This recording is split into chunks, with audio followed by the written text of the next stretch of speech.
What's up everyone, and welcome back to a brand new series. Today's story actually comes from a what if mini that I did. A what if where Bardock is actually able to go Super Saiyan against Frieza. And I know some of you are probably already thinking, that's gonna do nothing. And yeah, that is kind of the point. But even if Bardock can't really do anything against Frieza, there's gonna be some pretty serious implications from this. And that's exactly why I decided to make this into an actual scenario. Anyways, let's begin discussing what might have happened if Bardock went Super Saiyan against Frieza. AKA, what if the Saiyans never came to Earth? Our story begins in Bardock's battle with Frieza, right when Frieza launches his supernova attack. Bardock tries his best to counter it, and nothing's gonna work against it. The attack is just simply too powerful for him, but it's also a life or death situation. In that brief moment where he's almost killed by the attack, he suddenly feels something snap within him. A boost of power surges throughout him, and this power allows him to overcome Frieza's attack. It explodes into a brilliant display of fireworks. The scouters of everyone nearby explode. Even on planet Vegeta, the scouters on all the Saiyans currently explode. They notice something strange up above but didn't exactly know what was happening. But they have no clue what that power surge is, and Bardock doesn't know what it is either. He's changed, something about him's different. And as the energy from the death ball completely dissipates, Frieza can finally make out what's happened. Bardock's changed, and he's stunned with fear. There's no way. That Saiyan, he's transformed. They're supposed to only become great apes. This makes no sense. He's never seen a golden hair transformation, and it hits him. This is exactly what he feared, and one of the reasons why he wanted to destroy the planet. This is the Super Saiyan of legend. Bardock launches up at Frieza, and quickly, Frieza tries to raise his power as much as possible. Bardock lands a direct hit, and actually does some damage, knocking Frieza right out of his space pod. Frieza wipes the blood away from his face. The Saiyan is definitely powerful, but that attack didn't kill him. And even though he doesn't have a scouter right now, Frieza thinks that they might actually be even in power. Or at least just around there. The thing is, Bardock is at a huge disadvantage here. For one, he's not at full strength. Plus, he's almost in space, so the air is very thin up here, making it harder for him to breathe in general. With Bardock's power being around 10,000, this would put him at 500,000, maybe even higher with a small rage boost. But that's at his 100% power. Bardock is nowhere near close to that. He's injured. He almost died against Frieza just now. And he's in an environment where he shouldn't even be fighting. He did land a good hit on Frieza, and Frieza was briefly stunned with fear at seeing the Super Saiyan, but now he's just infuriated. The two briefly exchange blows, and it becomes very apparent that Bardock's not able to keep up. Although, Frieza can't just kill Bardock easily, but he commends Bardock for transforming. This confirms just what he thought. The Super Saiyan is real, and it definitely is powerful, but nowhere near as powerful as Lord Frieza. And Frieza even admits, had Bardock caught him completely off guard with his full power, he might have even won against Frieza. But unfortunately for him, this is where that battle ends. But he will give Bardock one last display of his strength. A fierce ki surrounds Frieza as he yells, powering up once more. The power of his first form alone isn't enough for this. And Bardock doesn't know what he means. His first form? Frieza chuckles, holding up 4 fingers. He has 4 forms right now, and Bardock's gonna get the honor of seeing his second one, a form that not many people get to see. Bardock tries attacking once more, but it's already too late. Frieza's mid-transformation and his power has already grown significantly, and the transformation fully completes, with second form Frieza standing there, looking much more intimidating than before. Frieza makes eye contact with Bardock and smirks, launching towards him at immense speeds, with both his horns piercing right through Bardock's torso. Bardock coughs up blood, immediately losing the transformation, and Frieza throws Bardock off of him. The attack already dealt a critical blow, and Frieza laughs seeing that the Super Saiyan is no more. He's still alive, but he clearly can't maintain that power any longer. But Frieza does comment on it. How poetic. The Super Saiyan is going to die with his planet. Bardock's eyes weakly look at Frieza once again. He sees one last vision. It's Kakarot. And in his last moments, Bardock actually smiles. Kakarot will be the one to defeat Frieza. He'll become the Super Saiyan. It's real, and if Bardock could do it, Kakarot can. He'll become the next Super Saiyan and defeat Frieza while he's at it. But Bardock's life is quickly extinguished right after.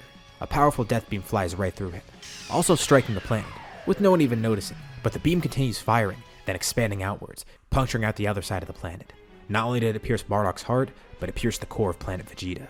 The planet's immediately unstable, and seconds later, it completely detonates, as Frieza channels even more power into it, incinerating Bardock in the process. He places a hand on the wound on his face, the bruise left from Bardock. To think, a Saiyan could even injure him. Frieza then powers down, back into his first form. He doesn't know what to think. He almost lost his composure, but he kept it in front of Bardock. He couldn't show fear to that Super Saiyan. On one hand, Frieza is concerned because the Super Saiyan is real, but on the other hand, it doesn't seem like the Super Saiyan is a threat. He eliminated pretty much all of the Saiyans here, and even then, if any were to survive, that was one of the strongest Saiyans he encountered, and that's all he can muster in Super Saiyan? It just seems to be some sort of normal transformation. Sure, the power boost is immense, but not enough to even match his second form. It barely matches first form. This does confirm his paranoia, and now he really needs to make sure every Saiyan must die. Of course, pretty much every Saiyan was on planet Vegeta at the time, except for a few, with 3 of them being known by the Frieza Force, Vegeta, Nappa, and Raditz. Frieza calls Vegeta's crew over, and they're obviously still alive, just like he thought. Well, at least that's 3 of them that they could track down. So he calls them all in. It's inconspicuous at first. He gives news of what happened to Planet Vegeta, and simply asks if any other Saiyans are still alive because it seems like everyone died on that planet. They already did hear the news, but honestly, they don't really care too much. And as far as they know, there's not really any other Saiyans out there. Of course, Raditz knows about Kakarot, and Vegeta knows about Tarble, but they don't say that. They simply say as far as they know, they're the last few Saiyans. They honestly don't expect Frieza to do anything right at the moment, but still, they're not just going to give him that information. Frieza looks out his window. They're in the spot where Planet Vegeta once was. There's just rubble floating out there.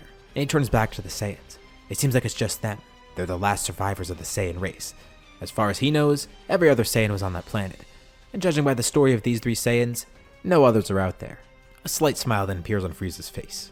He instantaneously moves right in front of the 3, puncturing his left hand through Nappa and his right hand through Raditz, killing them swiftly. And Vegeta is then caught by Frieza's tail, held there watching as Frieza dislodges both of his hands from the 2 dead Saiyans. And with that, Vegeta is the last of his kind. He says it's a shame. Vegeta could have been such a great warrior. But now that he knows the Super Saiyan exist, they all must go. And this shocks Vegeta. The Super Saiyan is real? Well, not anymore. Frieza thought he would at least let him know that before he died. You know, it does give him great pleasure to tell Vegeta that. Letting him know that the Super Saiyan wasn't just a rumor. But even so, it wasn't nearly enough to do anything. The Super Saiyan was still a weakling in Frieza's eyes. But Vegeta laughs. So that's why Frieza was asking about any other Saiyans. He was worried about another Super Saiyan rising up, wasn't he? And Frieza's smirk turns into a scowl. He lifts a finger up, charging a death beam, saying he'll have to worry no longer. But Vegeta's last words are chosen very wisely. Vegeta only knows of 2 other Saiyans out there, but comes up with a very good lie. Even if Frieza kills him here, he can leave him with that immense paranoia that he felt before. Actually, an even greater paranoia. And he simply tells Frieza, there are more Saiyans out there. Not 1, not 2, but many more. And those are just the ones that Vegeta knows about. Did he really expect that all the Saiyans would be on that planet at once? How does Frieza think these 3 made it by?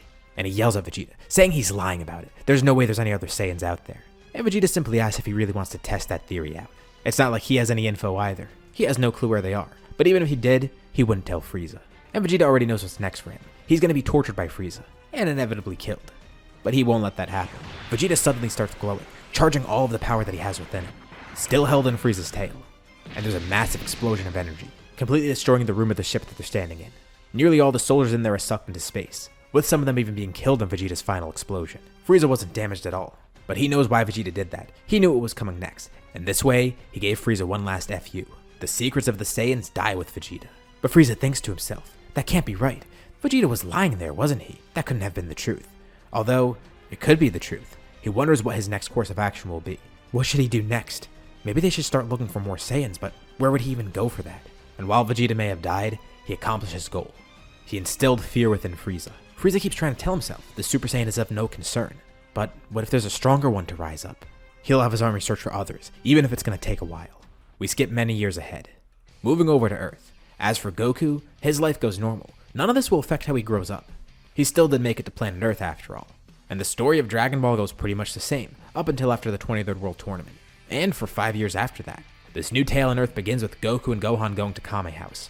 There's a nice reunion planned, and hopefully, no evil alien brother is going to find Goku there. And this time, it actually doesn't happen. The reunion is pretty peaceful, and it's a lot of fun, and no one dies here, so by default it's better. But while Goku's living life perfectly okay here, that doesn't mean his life is free of threats. We will cover Frieza a little bit later on. But now let's cover this new story on Earth, because without any Saiyans here, obviously the Saiyan Saga isn't going to happen, so the story takes a massive turn here. Piccolo is still around though. It's been 5 years since his loss against Goku. He's been planning an attack on him, even creating a brand new attack, one that should be able to kill Goku. But the issue with it is it takes too long to charge. It's not like Goku's just going to let him sit there and charge that, because he kind of needs to do that for it to work. And he does consider doing a sneak attack. You know, maybe just finding Goku at his house one day, charging that attack, and then striking one unnoticed. But there's a few issues with that. Piccolo wants to be blatant about his attack. That's way too cowardly for him. Plus, that doesn't really mean he wins with his own strength. It won't be fulfilling enough. If he kills Goku, it has to be in a true battle. He needs to prove his superiority. Killing him while he's off guard with his charged attack like that won't be enough for Piccolo. He needs to beat him with his own strength, not with a hit and run strategy like that. Goku may still be beyond him, even with this new special attack. And by now, it's already been 5 years. What's he gonna do? As for Goku, at some point, he probably would decide to train with Kami again. This is actually inspired by his reunion at Kame House. He and Krillin decide they want to get back at training, growing even stronger than before. Krillin thinks this could be great for both of them. They can go up to Kame together, training there in the lookout, growing far stronger than anybody else. And the duo of best friends ascends up there. Goku would actually love to take Gohan, but it's not really going to work out too much. There's no reason for him to go there, so Chi-Chi's not really going to allow it. And at his age, it's probably going to be a little bit too much. He can't go to Kami's lookout right off the bat, even if Chi-Chi did allow it. And when they're up there, Kami wonders if Goku has outgrown their training. He's grown incredibly strong and Kami's taught him so much, but Goku knows that Kami can teach him even more. And Kami says it's not necessarily that, it's if he wonders if Goku's ready for another level of training. Well, he had tried the Room of Spirit and Time before, but even that might be a little bit too much of a step up. And Goku says he is fine with training here, but if Kami does have an idea that's in the middle, then yeah, he'd be up for that. Something above their usual training, but not as intense as the Room of Spirit and Time. And Kami hatches the perfect plan. He actually does have an idea. He tells Goku about King Kai, saying that maybe he could send him there. But it's not going to happen right away. He needs Goku to prepare first. Otherwise, he's not going to be able to pass Snake Way and make it there, and he'll just die on the way. Krillin thinks this sounds awesome, but doesn't think that he can go. Although, maybe he can catch up to Goku's own strength as well. Plus, from what Kami says, this training sounds really intense, but Goku doesn't care. He's up for that. He'll train as hard as he needs to go to King Kai's next. And his training with Kami begins once more, this time with his best friend Krillin there. But a few weeks later during their training, someone unexpected arrives on the lookout, someone that Kami kind of expected to arrive. It's Piccolo, having returned once more to face Goku again. He assumed that Goku might be up here, and Kami thinks this might actually be perfect for Goku's training. Both of them did actually expect Piccolo to show up again sometime soon, and he knows that this time around, Goku will defeat Piccolo again, a lot easier than before. And no one's too concerned to see Piccolo here, and Piccolo wonders why they're acting so casual about this. They should be terrified. But Goku tells Piccolo that he has been training. Even though he did slack off for a bit, that was because he had a kid. Right now, he's better than ever, and more than ready to fight Piccolo. Kami even says he'll let them fight on the lookout, as long as they don't destroy anything. But Goku actually has a better idea. Why not up the stakes? Why not go in the Room of Spirit and Time? And Kami says that doesn't sound like a really good idea, but you know what? Piccolo's up for it. It'll make for a much more intense battle, and it'll make it even more satisfying to kill Goku in there. If that's where Goku wants to die, then so be it. And the two actually go in the Room of Spirit and Time. Goku has been in here before, and it was way too intense for him, and it still is kind of intense, but as long as they don't go too deep into it, it won't be too bad. This realm is completely wide open, and there's more intense conditions farther out that'll push them. It's the perfect place for a battle. And with this, round 2 of Goku vs. Piccolo begins. And Piccolo wonders why Goku chose this location. Is he really that cocky that he thinks he could win even in these conditions? Or is it just because he wanted to have more fun with the battle, more of a handicap? But actually, no. Goku's completely confident in his strength, and he knows that he could beat Piccolo here. It's mainly because this does make it more fun for them. And it's not like Piccolo can use his attack here either. It's going to take far too long to charge, and this is a much faster paced battle, even faster paced than their 23rd World Tournament fight. And no matter what Piccolo tries, he can't beat Goku. Goku beats Piccolo once more. And just like the last time, it's not like he kills Piccolo either. Honestly, it's not like they can anyways because of Kami. But he thanks Piccolo for the fight, and says that he looks forward to their next battle. He can tell Piccolo's been training a lot, and he has grown far stronger. Piccolo accepts the defeat. He's not enraged or anything, just disappointed in his own strength. He wonders how Goku was able to grow like this. And honestly, Piccolo even contemplates trapping everybody in here. He could destroy the door and trap Goku here. But again, that wouldn't satisfy him. He wants to win with his own strength, fair and square. He may be a villain, but he has standards for himself. His goal isn't just killing Goku. He wants to defeat him completely, shatter his pride and confidence, topple him with his own amazing power. And for that reason, he tells Goku, one day he'll win. He commends Goku's power but says that strength won't last for long. In their next battle, Piccolo will surely be victorious. He just wanted to see where Goku was at right now, just so he can gauge that power. And surprisingly enough, the two of them exit the Room of Spirit and Time, with Piccolo descending back to the surface, leaving without doing anything else. Krillin actually looks on pretty dumbfounded. He's surprised that Piccolo fought that honorably, and Goku wonders if he's changed, even if just a little, or maybe it's just a pride thing. Honestly, he's not too sure. They'll find out soon enough though.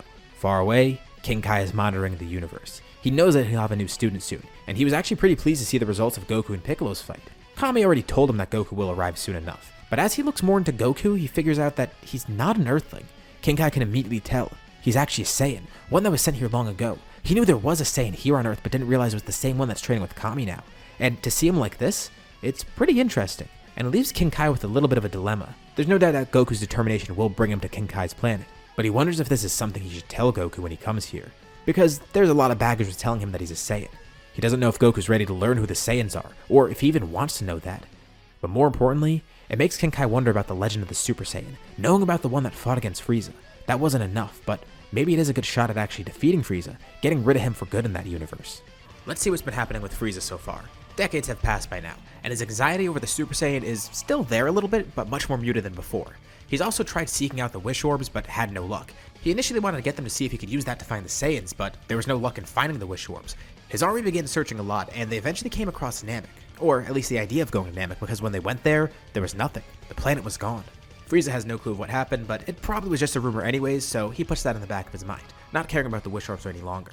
This is actually because King Kai had a plan, which ended up working. He caught wind of Frieza trying to get the Dragon Balls, so he actually warned Namek. Thanks to this, the Namekians were able to summon Porunga, using it to hide the planet, keeping it completely away from Frieza's army. While they do have a lot of warrior Namekians, they're not going to be enough to handle the Frieza Force and Frieza himself.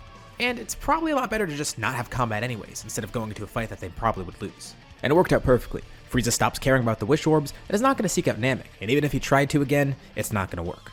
This was actually Frieza's first goal. His army spent years scouring the universe trying to find the wish orbs, but nothing came of it. So he resorted to manual methods, although by this point, his anxiety has kind of died down about the Saiyans. He feels like if a Saiyan were out there trying to get him, well, they would have appeared by now, and the Super Saiyan would have risen up, being pretty noticeable, but nothing's happened yet. And it is kind of tough to search for Saiyans because, well, they don't even know where to look. It's a very arduous search. And after a few years into it, the army just kind of gives up. Searching for Saiyans even on one planet would be tough. They'd essentially have to wipe out the entire planet just to see if there's any Saiyans there. Which isn't ideal, especially because he'd have to do that for pretty much every planet he owns, and the ones he doesn't own as well. Not that he has any qualms about it, it's just very inefficient. The search is nearly impossible, and nothing really comes of it, so Frieza stops caring as much. And that brings us to where we are today. Frieza actually does have a new idea by now. Maybe he should get some new recruits for the Frieza Force. Just expand the army a bit, because if he wanted to search again, having more people would definitely be helpful. Let's go back to Earth now, about a year after the last part. Goku's training with Kami concludes. Kami feels that by this point, Goku has more than enough strength and speed to actually make it across Snake Way, pretty easily in fact. It still is going to take a while, but the whole point of this training was for him to fly across it faster. Goku can fly pretty perfectly now, and his strength will definitely be enough to handle King Kai's training. Kami estimates that he could pass Snake Way within a few days or so. Goku is a bit concerned about food, but he's just going to take a Senzu Bean along. That'll keep him full for the entire time. Krillin has actually been trying to keep up and does want to go to King Kai's planet, but he's not necessarily ready for it yet. Goku has somehow gotten so far ahead of him, and Krillin wonders why. Goku has always been far ahead, that's pretty standard, but now the gap is widening even further. It's interesting, it's almost like he's a completely different species. He doesn't grow like a normal human. But Krillin's proud of his friend and wishes him luck. Goku gets a special pass to go into Otherworld, but not a special pass across Snake Way. He's gonna have to do that all himself. He flies across and about a day passes. Goku's starting to feel hungry. He didn't want to take the Senzu Bean right away because he wanted to use it for when he started to feel that hunger. So now he's starting to fly a little bit slower, but the Senzu will be a nice pick-me-up.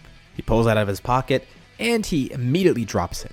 Goku fumbles the Senzu Bean a bit, trying to catch it the best he can, but it eventually falls off Snake Way and falls downwards. Goku panics. He then jumps down trying to chase it. Oh crap, if he loses that Senzu Bean, he's gonna die of starvation up here. He doesn't have enough energy to go forward, and he probably doesn't have enough to turn back now. Crap, he probably should have taken the Senzu Bean right away. And as he dives downwards, he is able to catch the Senzu Bean, but he notices he's not on Snake Way anymore. He's way far below it. He's actually on the ground now, in some strange place. He isn't really sure where he is, but from what he heard, this is apparently hell. Really? This is hell? Honestly, it's not what he imagined, but it seems he fell down here on accident. Luckily, he found the Senzu Bean and picks it up. All he has to do is eat it, and he should have enough energy to fly back up. But right before he pops it in his mouth, he hears someone yell out at him. Or at least he assumes he yells out at him. Someone simply yells out, "Hey," and then asks him what he's doing in that weird outfit. Goku has no clue what he's talking about, and then the guy calls him Bardock for some reason. Again, Goku has no clue what's going on here. He eats the Senzu Bean, and he's about to leave, but the guy approaches him. He realizes now that this isn't Bardock. He looks just like him though, although that scar is gone and his tail's missing too. But that face, that hairstyle, he looks just like him. Well, maybe he's just another low-class Saiyan. Goku questions what he means. He thinks this guy has the wrong person. He might be confusing him for someone else. He has no clue of what a Saiyan is. But then he notices that other guy has a tail. That's interesting. The only people he knows with a tail are, well, himself and Gohan. Are there other humans out there that have tails? And the guy has no clue what he's talking about. No, he's a Saiyan. That's what he was assuming Goku was. But this guy starts to put the pieces together. He introduces himself as Tora. And he says he's a Saiyan, and he thinks this guy might be too. And he asks just out of curiosity, what planet is he from? Goku says he's from Earth. So he had a tail and he's from Earth. He tells Goku to wait a bit. He pulls out some weird device, putting it on his face, and then he starts talking through it. Goku then senses a powerful energy approaching. There's a small amount of maliciousness in it, but it's not a huge amount. But he can't believe what this power is that he's sensing. Goku isn't too sure what's going on, but as the guy gets closer and closer, Goku quickly makes out that this guy has the same hairstyle, and pretty much the same face. The guy's eyes widen as he lands in front of them. He looks completely dumbfounded, asking if this is really Kakarot. Goku says his name's Goku. He's a human from the planet called Earth. The other guy has no doubt about it. He introduces himself as Bardock. This is exactly what he foresaw before. He had a vision that he would meet Kakarot again someday. Knowing that he would meet him in Hell, he told the squad about this too, and even told him about Kakarot's origin. And Bardock has no doubt in his mind, this is Kakarot, but why does he not know his name or the fact that he's a Saiyan? Well, Goku says he never knew who his parents were. He was just dropped off in a forest one day. His true parent is Grandpa Gohan, the guy who raised him. But his biological parents? No, he doesn't know them. He actually doesn't have too many early memories, and he's not really too sure why. But again, Bardock has no doubt about who this is, and he tells Goku his identity. Why does he think they look so similar? Why does he think they both had tails at one point? The fact that Goku doesn't remember his past at all. Doesn't he find that a bit strange? Well, yeah, but Goku doesn't know what he's getting at, and Bardock says it flat out. He's his father. It is a pretty big shock to Goku, especially because, well, he wasn't expecting to meet his father today. He kind of does have to get back to Snake Way because he really wants to get to King Kai's place, but he is a little bit intrigued to know about this. He doesn't really know why he lost his memory, but what this guy's saying seems to be true. He seems to know a lot about Goku, and while Goku can't remember exactly when he got to Earth, Bardock even mentions when he sent Kakarot away, and even when he was born, which pretty much just about lines up with Goku's actual age, as far as he knows at least, since he's still kind of estimating. Bardock says that Goku actually met one of his squad mates, and he asks what Goku knows about his past. He doesn't even know that he's a Saiyan, so does he know anything about the Saiyans at all? Actually, no. So, he's an alien? Does that mean his son's an alien too?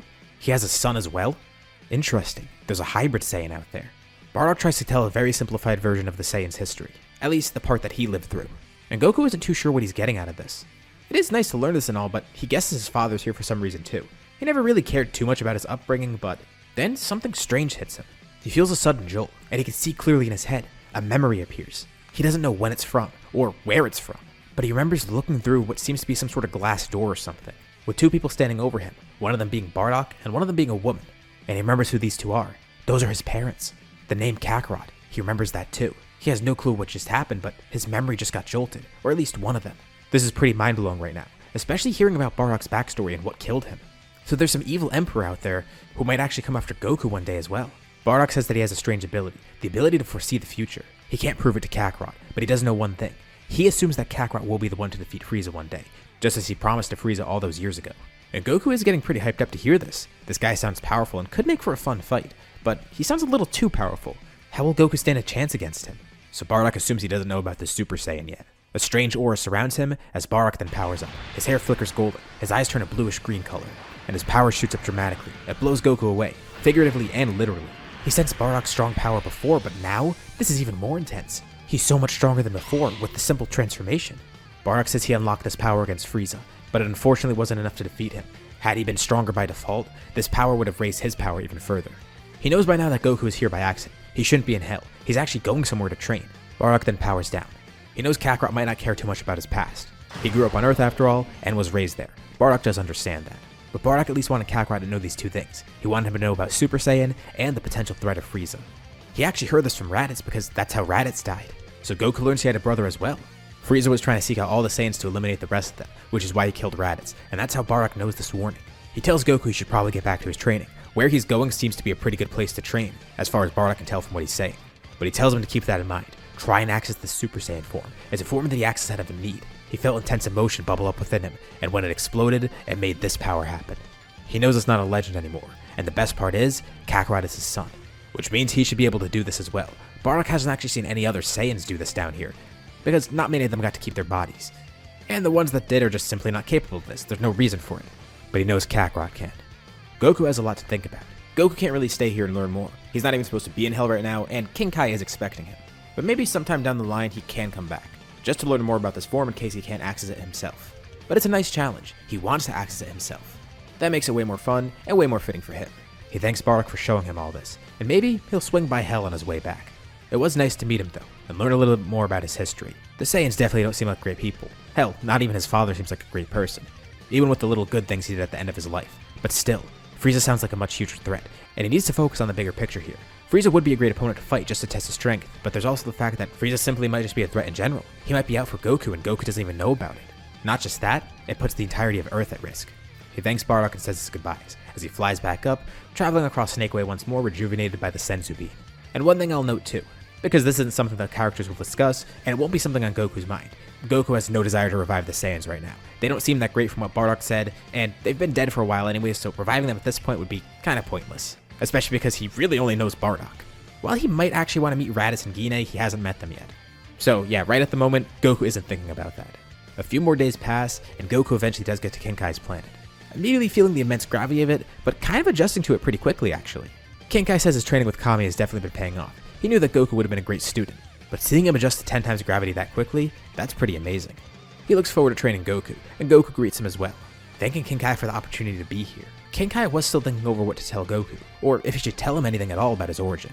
But it looks like he doesn't have to worry about that anymore because Goku's actually the one to bring it up. He asks King Kai, does he know anything about the Saiyans? And King Kai's smile disappears, so Goku does know about the Saiyans. And he tells King Kai of what happened, how he accidentally fell down to hell, and who he met down there. King Kai turns away, looking off in the distance. He tells Goku he was contemplating whether to tell him or not, in all honesty. But since Goku already knows now, there's no point hiding it from him. He asks how much Goku learned about the Saiyans' history, and Goku says he learned enough to know that his people weren't really that great. He's actually kind of a rare case. And King Kai says he knew that Goku would at least recognize that. He tells Goku he's different, and he's glad Goku went down that better path. Biologically, Goku may be a Saiyan, and Bardock is his father. But more than anything, Goku's an Earthling. Grandpa Gohan's the one who raised him. And that single meeting isn't going to change anything about that, but it does make him wonder about his species, and especially the potential threat of Frieza, as well as what potential heights he can grow to now that he knows that he's an alien. That honestly explains a lot, the fact that he used to have a tail, the fact that he grows so much stronger than everyone else around him. He always knew he was different, but didn't know it was that reason. King Kai understands why Goku might be concerned about Frieza, but he asks Goku to make one promise. Promise that he won't face Frieza. It's far too dangerous, it could bring out even more disaster. It could lead Frieza to Earth somehow. And because of that threat, he tells Goku flat out, he won't train Goku if that's what he's here for. But Goku says that's not what he's here for. It will stick in his mind. He is a bit concerned about Frieza showing up. But he understands what King Kai means. Hearing more about Frieza from Bardock, as well as King Kai himself, he knows it's best to not seek out Frieza, but he wants to at least prepare for it. He tells King Kai his motive hasn't changed. He wants to come here just to grow stronger in general. He always wants to go stronger regardless. But he does let King Kai know, if Frieza does happen to show up one day on Earth, he still wants to be able to defend himself against him. He probably will have to fight Frieza one day, but he'll only do it if necessary. He promises King Kai he won't do anything rash here, especially hearing how terrifying he is, and the fact that Goku barely knows anything about what's going on just yet. And King Kai says he can accept that. He does agree, Goku should be prepared. So now it's time to commence their training. Let's go over to Frieza. It's been a few years since he started recruiting more people for the army, and also started to search for more Saiyans. There are some Saiyans out there, but they're all particularly hard to pinpoint, including Goku. So the army tried a different method. They're going to start searching for any strong powers that they could find, specifically on inhabited planets. But interestingly enough, one day they come across some planet that seems to be uninhabited, but there's a really high power spike on there. So the Frieza Force immediately checks it out. And what they find shocks them incredibly. There's 2 Saiyans on there. An older Saiyan named Paragus and his son Broly. They're immediately brought to the Frieza Force, and this confirms what Vegeta said. There are actually other Saiyans out there. But these 2 seem to have not know what happened. They are completely separated from Saiyan society. They don't even know the Saiyans were all killed, but it seems like Paragus actually likes that.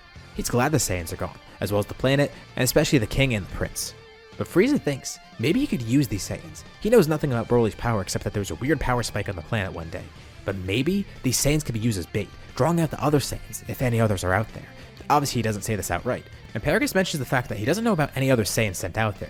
But it's pretty traditional for Saiyans to be sent out as kids, so there might be some on lower power planets. Broly at least was exiled, and Paragus ended up there because he got stranded. But there could still be others out there that never got the memo, or couldn't come back because they were weak kids. So, theoretically, there could be other Saiyans out there, ones that blend in with the population, both in power and appearance. Frieza didn't actually think of this. Are there any species similar to Saiyans that they could blend in easily with? And Paragus says not that he knows of. But this is interesting. Maybe he could find a planet like this eventually. He already has tried this method of searching, but he couldn't really find any planets that fit that description, with a species that was similar enough to Saiyans where they could blend in. Maybe he isn't looking far enough. And that does make him think of what his next move is, now that he knows that Saiyans are actually out there. And as for Paragus and Broly, he's not going to make them go on any missions either. He's keeping them close because once he finds other Saiyans, he's going to kill them. They'll just be used as bait for now. Goku's training with King Kai begins immediately. The greatest part is, there's no time limit here. Unlike the Saiyan Saga, Goku can stay here pretty much as long as he likes. He's not due back by a certain point, and can basically train to his heart's content. He also does adjust pretty quickly to 10 times gravity, thanks to Kami's training. Preparing Goku was a great idea, and King Kai is really impressed with his abilities. Well, he's a Saiyan after all. He's not too surprised that he'll get adjusted that quickly. He knows they grow fast, and there's also the fact that he was born on a planet with 10 times gravity too. This should be natural for him. But it's not just the gravity either. It's all of King Kai's techniques. Goku is focused on trying to learn the Super Saiyan form, but King Kai has no clue of how to get it, even though Goku knows that it could be unlocked by emotion or a necessity. Bardock showed him and did describe the sensation of transforming. So Goku is trying that, but more importantly he does want to learn what King Kai has here. For the Super Saiyan form, he doesn't know if he can unlock it right now, and he is focused on it. But he knows for a fact that he can learn what King Kai has to teach him, specifically things like the Kaioken and the Spirit Bomb.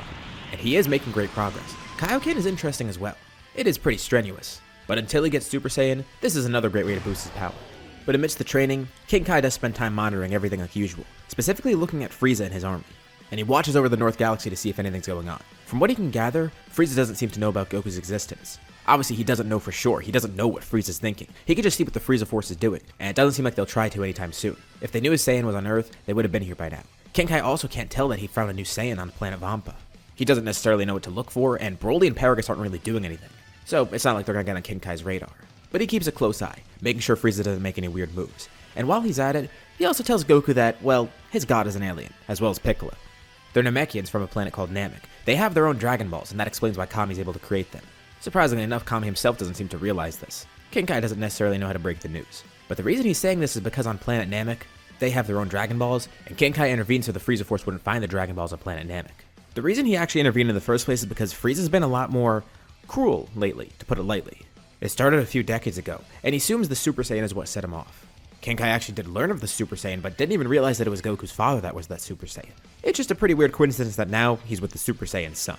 And Kenkai does tell him more about the Frieza Force and what happened with the history of the Saiyans, since he's able to give a much more detailed backstory than Bardock was able to, because Kenkai knows more and he's not being rushed like Bardock. Goku's pretty surprised to hear that all this happened, and it's pretty strange because this kind of makes him want to fight Frieza more, but at the same time, it makes him a little bit more nervous about that, hearing how dangerous Frieza truly is. The fact that he effortlessly was able to kill Bardock. And the worst part is he learned from Bardock too that Frieza had multiple forms. Once he went into his second form, it was enough to kill Bardock pretty much with no effort at all. And he's got 2 more beyond that.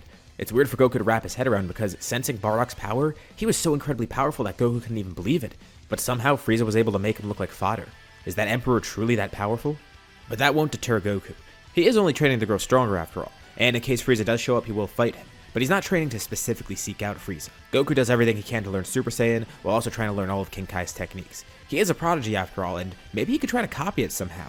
He's pretty good at copying things after he's seen him once, but this, it's a little more complex. About a month into the training, Goku senses 2 powers coming towards Kenkai's planet. They feel familiar, and Kenkai says he forgot to tell Goku. He and Kami decided to send 2 other people up here too. Oh great, that must be Krillin, and who's the other person? He was only training with Krillin. Krillin then shows up on the planet with another familiar face, Tenshinhan. He briefly did train with Kami. And Goku's surprised that he was able to make it up here too. Krillin makes sense because, well, they were training together. They were both training exactly for this. But Ten, he was kind of left behind, right? Yeah, he was, but thankfully Kami had a place where they could train pretty quickly in, using the Room of Spirit and time to catch up a bit as well. Besides, he was training beforehand too. He didn't need to spend a lot of time in the time chamber. It's just that place was more intense, and it allowed him to catch up to Krillin. Chowta's actually with Kami as well right now. And Goku asks about Yamcha, but he's too busy with baseball. He has no real reason to train at the moment. Well, Goku's glad to have at least 2 of his friends up here. Although, it makes him wonder what's happening with Piccolo down on Earth because he's there alone. Hopefully not causing havoc or anything. You know what? He has cooled down a bit, so Goku isn't too worried about that. These 2 have been spending a lot of time trying to catch up to Goku, and they knew it was going to be hard because Goku was the first one to get here. They were already behind, and now they're going to be even more behind. But they're confident. They will catch up to it. Although, they then learn that Goku is actually an alien. Well, so much for that. Maybe that explains why he grows so quickly. And it kind of makes sense that way. That won't deter them though. They're still motivated to grow stronger. The 3 of them spend some time on Kenkai's planet training together, and of course Goku's so far ahead of the other 2 that he decides to go somewhere else to train. Kenkai actually has a great idea for him. He says maybe he should go meet some warriors in Otherworld. He's already learned a lot from Kenkai, and really he just needs to work on making Kaioken stronger and more efficient. Kenkai's taught him the basics, and he wants Goku to use the basics against other people. Then he can come back here and they can do some more complex training. He actually sends Goku off to Otherworld, which is going to be great for Goku. He's going to meet all these great warriors that died so long ago. Warriors that people may not even know about. Warriors that could be from different planets, not just Earth. Kenkai feels this is going to be very beneficial, especially because he's going to focus on catching Ten and Krillin up right now. This way Goku can get more of a variety of training, while Kenkai doesn't need to divide his attention between Goku and Krillin and Ten, since Goku's so much farther along. So Goku's sent off into Otherworld, wondering what great warriors and teachers he'll encounter there. It's strange for him though because he's going to a place where everybody's dead. He's going to be the only one who's not dead there. But he got a pass from Kenkai, so it should be okay. But what is happening with Piccolo since we didn't mention him? As you'd probably expect, he's still trying to grow on his own. He's trying to think of all the ways that he could probably beat Goku. He studied Goku's recent fighting style and his recent growth, and is trying to work around that. Piccolo's training more intensely than ever as well. And somewhere in the back of his mind, without him even realizing it, he might not be at a point where he's trying to kill Goku, just surpass him and prove his superiority. Piccolo doesn't acknowledge it, but Goku's the thing that makes Piccolo stronger here. Without Goku's existence, he wouldn't be like this. But he'll surpass Goku. And maybe kill him, although he's less sure about that by the day. But something's weird. He can't sense Goku anymore. He has to have left the lookout by now, right? He could even try going up there and checking because maybe he's just in the Room of Spirit and Time or something, but no, that doesn't make sense, not for that long. He wonders why he can't sense Goku's power. But it's probably nothing. Goku's probably just found a good way to suppress it up on the lookout, and that's probably why Piccolo can't sense it, especially with the lookout being so far and all. And in this brief period of intermission, we go out in space too. Frieza's plan to use Broly as bait continues. Frieza's going about his usual deeds, going to different planets, trying to see if there's any Saiyans there, but more importantly, just taking over planets for profit like he normally does. Broly and Paragus are actually sent onto these planets a lot. Not to attack the planets, but just to draw any Saiyans out maybe. And when they go on the planets, they're not dressed as Frieza Force soldiers. They show up, ask around innocently if there's any Saiyans around, just to draw out other Saiyans as a trap. And when they find out that none of these planets have Saiyans, then they send the Frieza Force in and just decimate the planet, killing the population and then selling it for profit like normal. Paragus doesn't actually mind doing this. Being in the Frieza Force is much better than being at Vampa. And while Vegeta is dead, there could be other Saiyans, and he kind of views them all the same, especially if there's any higher class Saiyans like Vegeta. As for the low class ones, he doesn't really care about them. If he finds them, fine, whatever, he'll tell Frieza. But the high class ones, any of the elite ones that worked around Vegeta or King Vegeta, he and Broly will personally kill those ones. And Frieza won't even have a problem with it. It's amazing. But in Paragus and Broly's mind, they do wonder. They don't necessarily know what Frieza is going to do with the Saiyans. They assume that he's probably going to just kill them when he finds them. But Paragus isn't stupid. Hot-headed and a bit rash, yeah, he is, but he's not stupid. He would probably be able to tell pretty quickly that Frieza's just using them for something. But Frieza hasn't killed them yet. If he wants to get rid of all Saiyans, he probably would have gotten rid of Paragus and Broly by now. And actually, they were the ones to suggest this to Frieza too. They wanted to look for other Saiyans. But Frieza was the one to float the idea, so it made it seem like Paragus was the one to suggest it. Even though Frieza planted the thought in his head. Paragus doesn't trust Frieza just yet. But as long as he's off Vampa, that's all he really cares about. Months and months pass. Goku has met some great warriors in Otherworld. Yardrats, Metamors, all people that he wants to learn more from when he goes back. He did pick up a few of their techniques, but he couldn't spend all his time in Otherworld. He did have to go back to King Kai at some point, and also did want to go back home to Earth to see Chi-Chi and Gohan. But there was one warrior in Otherworld that he spent a lot of time with. One day he came by this man, instantly recognizing his outfit and such. It was at some tournament, and as he walks by the guy, he calls out to him. Is that who he thinks it is? The man turns around and smiles when he sees Goku, and Goku's face lights up. It is him! It's Grandpa Gohan standing right in front of him. And Gohan can't believe his eyes either. Is Goku dead? Well, he doesn't have a halo, so why is he here? And also, he's so much older, he didn't realize how much time passed. Goku's an adult now, not just that, a married father. He definitely seems like he's grown into a great warrior, and Gohan's proud. Even happier to hear the fact that Goku's son was named after him. The last time he saw Grandpa Gohan was when he was a kid, and he only saw him very briefly. Although there is one thing in Goku's mind that kind of makes him sad, because he knows now that he was the one who caused Gohan's death, and he does have to confront that. But Gohan obviously does forgive him. Goku had no control over that, and that wasn't his doing. He's just glad to see Goku's grown up so well. And Goku says it's thanks to how Gohan raised him. And they spend some time talking too. Of course, Goku does spend some time sparring with him, and showing all the new abilities that he's learned. But Goku tells him everything that he's learned too. He's apparently an alien. He actually did meet his biological father in Hell. Which doesn't really surprise Gohan too much. Well, the Hell part does. But Goku being an alien, yeah, he found him out in a random space pod. That does kind of add up now that he thinks about it. But even with that, this just reaffirms what Goku was thinking before. Gohan was the one who raised him, who taught him so much in life. The person that helped make Goku the person that he is today. But Gohan is interested in hearing about what Bardock told Goku. A Super Saiyan, huh? Does he think he could actually become that? Goku's not too sure. He still has a lot more time in Otherworld, so he's probably going to spend time looking around here. It's not like he's going to find Saiyans in Otherworld though. Maybe in Hell, but he's not going there right now. He's only got a pass to just basically be here. But Gohan says whatever it is, he believes that Goku can accomplish it. He's grown into such a great warrior, and he knows that Goku still wants to uphold that. Everyone's putting their faith into Goku. And as always, he's training to grow stronger. But he is training for everyone around him that wants him to grow stronger. His teachers like Roshi, King Kai, Korin, Kami, Mr. Popo, all those people, as well as all his friends like Krillin and Ten. And while he still doesn't know what to think about Bardock, he did put his faith into Goku. But even more importantly, he's training for Grandpa Gohan's sake. The person he is now makes Gohan proud, and Goku wants to continue making him proud. And yeah, this time with Grandpa Gohan isn't going to make Goku any stronger. He's not physically growing here. He's not learning any new techniques, but it's probably the most important person that he met in Otherworld. Seeing Gohan again was not only just a nice thing for Goku, but it lets him see that he's going down such a good path, and Gohan's reaffirming everything that he believes. This is the best motivation for Goku that he's ever received, and he's glad he got to see Gohan again. But at some point he does have to go back to Earth to see Chi-Chi and the other Gohan. Krillin and Ten stay with King Kai, and maybe they're going to go out into Otherworld soon too. They're free to do whatever they want, but Goku really does want to go back and see his family. It's been a while. Chi-Chi's glad to finally see him again. She's a bit mad that it's been a while, but glad that Goku's okay. But it's not that big of a deal to her because this whole time, Gohan was able to study, getting to a good school to start out with. By now, we're a little bit into age 763. That's how much time has passed. And it's been about a month since he met Grandpa Gohan in Otherworld. He did briefly go back to King Kai's planet to train for a little bit more, and then went back to Earth immediately. He tells Chi-Chi, Gohan, and Roshi about everything that he learned. He's an alien apparently, and he actually met his biological father as well as Grandpa Gohan. But there's one really cool thing that he learned to do, and this is only very recently, right before he came back here. King Kai, Krillin, and Ten helped him out with this somehow. They were the first ones to see this, and he thinks they're going to want to see it too. He makes a strange stance as his ki begins swirling around him. It's visible, and it's intense. Roshi can't believe what he's sensing. And as for Chi-Chi and Gohan, they can visibly see this. And while they don't know how to sense ki clearly, they do feel a strange sensation when Goku powers up. That's how intense his power is right now. The golden glow goes stronger and stronger as his hair then spikes up, with one final burst of power as Goku fully goes Super Saiyan. He says he wasn't sure if he's going to be able to do this, but thanks to all of his great teachings in the past, he finally got it, and it's amazing.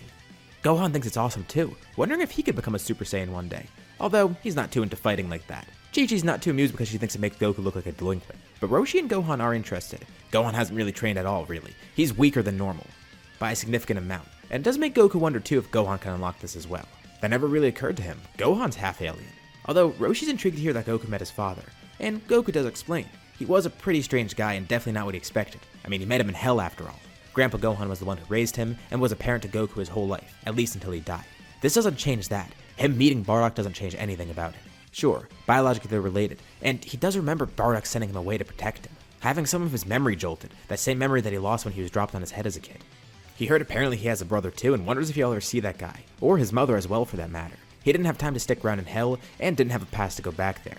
And it's not like he was really interested in seeing any other Saiyans, but maybe he could meet his family one day. It was pure coincidence that he met Bardock, but strangely enough, Bardock said something about foreseeing this. Did he mean that literally? Was it fated to happen? Goku doesn't know for sure. And Roshi's surprised how easygoing Goku is about all of this, but glad that's his view on it. It's a lot of info to take in at once, and Goku hasn't even told him about the Frieza stuff yet, because he doesn't really want to concern them just now. But it's amazing how much Goku went through. He did all his training with King Kai. He met great warriors in Otherworld. He learned about his past, which he didn't know for so long, and he got to see Grandpa Gohan again. With Roshi glad to hear he's doing well in Otherworld. And Goku feels more confident than ever. If that Frieza guy ever does come here, Goku's more than ready to protect the people that he loves, as well as getting involved in a good battle with Frieza. He hopes that day doesn't come though. He still doesn't know what to expect for Frieza, and for that reason, it's not like he's going to stop training, especially because he just acts as Super Saiyan. It's such an amazing power, and he can tell he's only just scratched the surface of it. But speaking of Frieza, let's get back to him for a bit.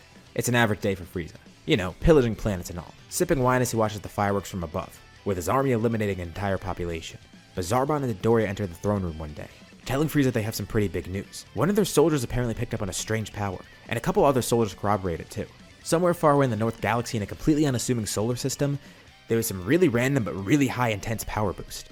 Could it be a bug with the scouter, or something else? They're not too sure, but they know Frieza was specifically looking for high powers, so they decided to tell him anyways, and Frieza asked for more about it. They don't really have too much info because they don't know exactly where it came from. It faded away quickly, and they couldn't get a precise location, but they're going to monitor that same area, and if they sense a power boost again, they're immediately going there. He asked how high the power was, and they say it was just incalculable. Granted, it could be because it was very far away, but the fact that it was even picked up from that far away too is pretty insane, even though it was one of their longer range scouters. They find the solar system that it came from, and try to see if they can pinpoint the planet, and only one of those planets actually has life on it, seemingly inhabited with a couple billion people. Frieza still assumes that it might not be anything, it might just be a glitch, but he'll send Broly and Paragus out to that solar system alone, and if there really is something there, he'll personally check on it, but he doubts that anything's going on there. Goku begins training on Earth with Super Saiyan. It's much easier to use this in normal gravity. It made pretty much anything easy. Even in the 10 times gravity on King Kai's planet, that was made way easier. I mean, obviously, that's just math. So imagine how it would be on Earth. Although he's focused on a different type of training with this. Yeah, he does want to grow stronger, but he comes to the conclusion that the best way to do that is to just train the form to be more efficient. Although that's not all that he's working with. He's also training with other things too. You know, Kaioken, instant transmission, the Spirit Bomb, even practicing the fusion dance, which is another thing he learned in Otherworld. Going to King Kai was great, but it was even greater to go to Otherworld, not just because he got to see Grandpa Gohan again, but also because all the great warriors he saw there taught him so many different things. He even does dabble in training Gohan a bit, although he's way far behind where he was normally, especially because he's actually in school now. He never actually missed school and just went to school like a normal kid, since there was pretty much nothing preventing him from doing it. But he's actually doing exceedingly well in school right now, so Chi-Chi's actually a little bit more lenient, letting him train with Goku a bit. It could be great because it could help him in after-school sports later on, or maybe even a tournament, which would be a great way for him to win some money. And Goku also convinces Chi-Chi that extracurricular activities like that are great. So this way, he's able to train him a little bit more, since he pretty much hasn't done anything yet. We also didn't get to see much of Piccolo in the last part though, so let's go over to him a bit too. He's been secluded, having trained a lot more himself. We discussed him briefly last time, but he's kind of in a weird spot. He knows Goku's off doing something that he's not privy to. He's somewhere where he can't be sent, so it has to be somewhere off Earth. And he wonders if maybe he's gone into Otherworld or something. He was with Kami after all, and Kami would probably be able to get him there. Piccolo assumes that, and that's also the worst case scenario because that means Goku's learning so many things that Piccolo won't even know about. But one day, he does sense Goku's energy. He's back on Earth. He feels him training and then realizes that there's a significant gap in power, and Goku's not even at his full strength just now, which concerns Piccolo because he feels it rising as Goku's still training. Is the gap in power really that big? Is he going to even be able to close that ever? It seems like it's impossible. Goku's grown so powerful now. And just as I mentioned last time, Piccolo's kind of given up on the idea of killing him. He wants to just surpass him, secure his victory over Goku. He loathes the fact that he can't grow any stronger, and he wonders what his options are here. Of course, this doesn't mean he's going to give up. If anything, he's going to train harder, but he doesn't know what to do now. If Goku is truly off planet and somewhere like Otherworld, then there's no hope for Piccolo to surpass him. At least not with his normal training. But he has no other options right now. The only thing he can think of is getting the Dragon Balls and wishing for power, but he's a bit too prideful to do that too. It is a last resort, but then he wouldn't feel like the power's earned. He's just using it to grow stronger than Goku. He doesn't need that power, but that thought does stick in the back of his mind. He knows it won't be fulfilling, but he knows it's an option still. But Piccolo senses another power approaching him one day, and it's one that he hasn't sensed before. It's definitely a strong power too. Alongside it is a smaller power, a noticeable one, but still a much smaller one. But it's the power of someone who might have given him trouble long ago. And that other large power, he doesn't know what he's supposed to do against this, assuming immediately that it's a threat. Because as he looks for the power, he realizes that it's coming from something in space. He sees something enter the atmosphere, a spaceship maybe. It lands not too far away, and the powers immediately start approaching Piccolo. Whoever that is must be able to sense his energy too. He tries to lower it, but it's already too late. As the two people approach him, Piccolo immediately questions them. They have some weird devices on their face. Piccolo doesn't know it, but they're scouters, and these two are Paragus and Broly. They just got into the solar system, and this is the first planet that they're going to check out, because it seems to be the only inhabited one. They haven't given Frieza much info yet, but they're going to start here. Paragus and Broly turn off their scouters, and it's strange, it's a Namekian here. Piccolo has no clue of what they're talking about, but he asks them why they're here. They're simply looking for other Saiyans, and Piccolo tries to hide his reaction. He knows exactly what they're talking about. He has been observing Goku from afar, and at that point when he did get back here on Earth, Piccolo had overheard that he was some sort of alien called a Saiyan. They're looking for him, and Piccolo wonders why, but he's not going to give away that info easily. For all he knows, these two might be here to kill Goku. If anything, that's his goal. Well, maybe, but still, despite being unsure, Piccolo's not going to let anyone else do that. Maybe these two are invaders as well. He doesn't know anything about the Saiyans, he just knows that Goku is a Saiyan. He doesn't even know about the Namekians either, obviously. That was pretty much all he heard in that conversation because Goku never mentioned anything else. So he says there's no Saiyans here. And he comes up with a good lie on the spot. He does know he's a Namekian. And he tells the two that he's the only alien here on this planet. It's a peaceful civilization of Earthlings. And he's not sure why they're here or what they're looking for, but they're not going to find it. And immediately after, Goku teleports right in next to Piccolo. Well, so much for that lie. Goku immediately senses these powers from far away, and asks who Piccolo's new friends are. Paragus can't believe it. There's no doubt about it. This guy's a Saiyan. Why was that Namekian lying to him though? And more importantly, who is this Saiyan? And it takes Goku a bit too, but he realized that these two are Saiyans as well, wondering why they're here. Could it be that they're here on behalf of the Frieza Force? He knows Frieza did employ some Saiyans, but why would they be still working with him? He killed all of them, didn't he? Something about this isn't adding up. And to make things even stranger, not too long after Goku shows up, Paragus then sends Broly to attack him. Great, he knew the Frieza Force would probably be a threat on Earth, but he didn't know that there would be Saiyans coming here too. Why would Saiyans try to kill him anyways? He's a Saiyan too. And he tells Paragus this. Why are they fighting? And Paragus just tells him to be silent. Of course, Paragus is supposed to tell Frieza that he did find a Saiyan, but instead, he decides he's going to kill Goku himself. And he actually has a reason for this. He knows Frieza is using them to find other Saiyans. Paragus knows that he's being used. He wants to buy as much time as possible. If Frieza found out that he found another Saiyan already, that could be the end for him and Broly. Now, of course, if they did tell Frieza they found another Saiyan, they don't know for sure what would happen, but Paragus assumes the worst. Maybe Frieza wouldn't find them useful anymore. Maybe finding one Saiyan is enough. Maybe he'd have them try and find more, but that first option scares Paragus. He can't take that risk because it could lead to his death. Frieza can't know that another Saiyan was here. Plus, he'd rather just destroy the Saiyans himself. He hates what they stand for, even if this one isn't related to Vegeta. That's not the main reason he's doing this, but it's a nice little added bonus for him. And as Broly starts brawling with Goku, Piccolo then starts fighting Paragus. Paragus can barely defend against it. He hasn't trained much, but he has trained a bit more at the Frieza Force. To think a Namekian is this strong, he thought they were peaceful. Why is this one able to fight so well? But he looks over to Broly. Broly is definitely doing very well against Goku right now. At first they're fighting pretty evenly, but Goku starts losing a lot of ground. Somehow, Broly is growing during battle, and Goku doesn't know why or how. But he can also tell something strange about Broly. It's almost like he's losing control. This whole time it's been like he's just been fighting on behalf of his father. It doesn't even seem like he wants to fight. But the second he started fighting, that uncontrollable rage and power took over him. And Goku tries to pry for info, but nothing's working. Especially because he doesn't even get a chance to talk. Broly is starting to greatly overpower him, and it forces Goku to do something that he didn't think he'd need to do yet. He goes Super Saiyan for the first time in a true battle. Piccolo and Paragus stop mid-fight. Paragus can't sense it, but he could see it, and he could feel the sensation of the ground shaking from Goku transforming. And the pressure from that aura coming off of him. It's enough to leave him completely stunned. Is that a Super Saiyan? Wait, it all makes sense now. That's why Frieza had them come to this planet. They sense a weird spike in power at some points, and maybe this was it. There's another Super Saiyan out there. Piccolo was momentarily shocked too, but knew Goku was hiding some sort of greater strength. And as Paragus looks on in fear and amazement, he then instinctively pulls the remote out of his pocket and presses the button, electrocuting Broly. But at the same time he does this, Piccolo hits Paragus with one attack that knocks him completely unconscious. And Goku's about to land a finishing blow on Broly, but Broly's then electrocuted by its collar, and then he falls to the ground. What the hell was that? Goku flies over to Piccolo and asks if he's okay, and Piccolo scoffs at that. That guy was a weakling. But the one Goku was fighting, what's going on with him? Goku has no clue himself. He thought Piccolo might have had some info. And Piccolo's a bit pissed. Why would Goku immediately come over here when he sensed another power? Well, Goku was concerned. He knew somebody bad might have been coming to Earth, so he wanted to just be sure. Plus, when he senses a big power, he kinda wants to see what's going on anyways. And Piccolo says that nosiness is gonna kill him one day. And then he realizes, wait, how did Goku get over here? Did he teleport? It's a long story. And now Piccolo's really curious as to how strong Goku's truly grown. Especially after seeing that transformation too. But he has no time to ask. Broly and Paragus get back up. Clearly not ready to fight anymore. And Goku's the first one to try and get some info out of them. Goku asks why they're here in the first place. And Paragus of course isn't going to say anything to that. Piccolo calls Goku a buffoon. And Goku says to chill out, he's just trying to get some info. Please, if they want info, Piccolo's going to have to do it. He grabs Paragus by the neck and intimidates him, screaming in his face and asking why he's here. And just to up the intimidation factor, Piccolo's eyes start glowing as he charges lasers in them. He tells Paragus he has 5 seconds to answer before his head gets blown off. And Paragus is quaking in fear as Goku kinda chuckles at it. He honestly didn't know what he expected with Piccolo, but he kinda knows it's an act. Or at least, he hopes so. And Paragus starts explaining everything, as Goku keeps an eye on Broly too. And the second Goku hears that Frieza's involved, he immediately tells Paragus that he's being misled.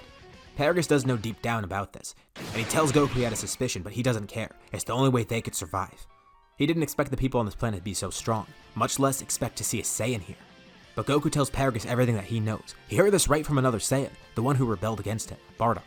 Frieza was the one to kill the Saiyans. He blew up planet Vegeta. Another thing that Paragus had a sneaking suspicion about. But now it's confirmed to him. Goku urges them to listen. Frieza is just using them. He killed most of the Saiyans. He just wants to finish the job. They're a means to an end. And it's because Frieza's scared. He's scared of another Super Saiyan rising up. His father was the first Super Saiyan to rise up against Frieza, and now Goku too is a Super Saiyan. That's what he was using to fight Broly. So it's true, the Super Saiyan exists. Paragus thought it was some legend, but apparently there have been 2 so far. Goku says he hoped this day wouldn't come. He didn't want Frieza to come here. He didn't want Earth to be in peril, and he didn't want to seek Frieza out either. That didn't seem right. But now that the time has come, he knows that Frieza will be here eventually. Paragus feels an overwhelming mix of emotions. He's angry, and he doesn't really know what to think either. And Broly of course feels just as mixed about this too. Goku says he knows the Saiyans are a prideful people. From what little he knows about them, that's kind of what it seems like.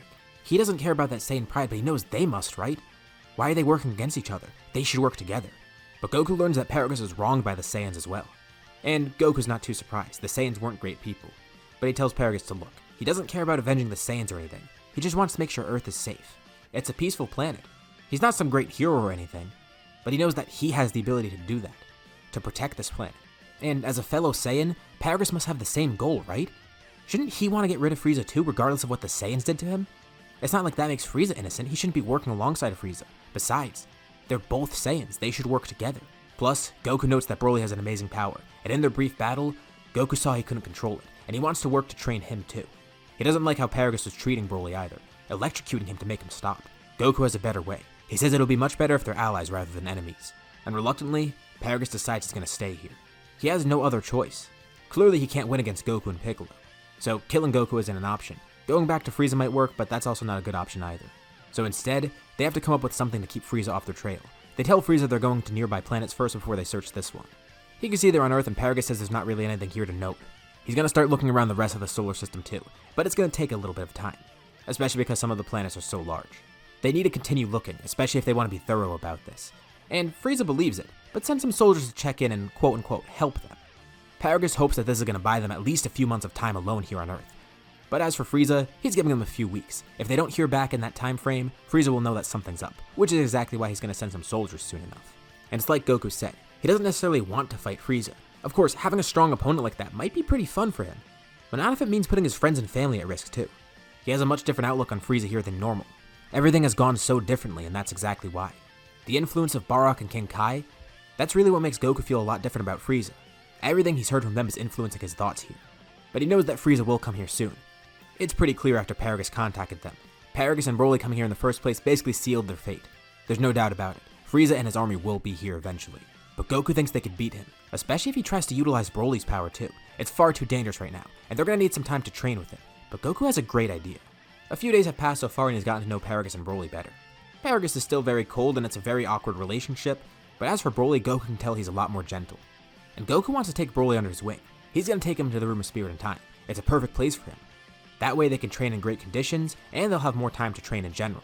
Although he does note one thing, they need to stay far away from the door because if anything goes wrong and the door gets blown up, they're going to get trapped in there. Even worse, he can get trapped and betrayed by Paragus.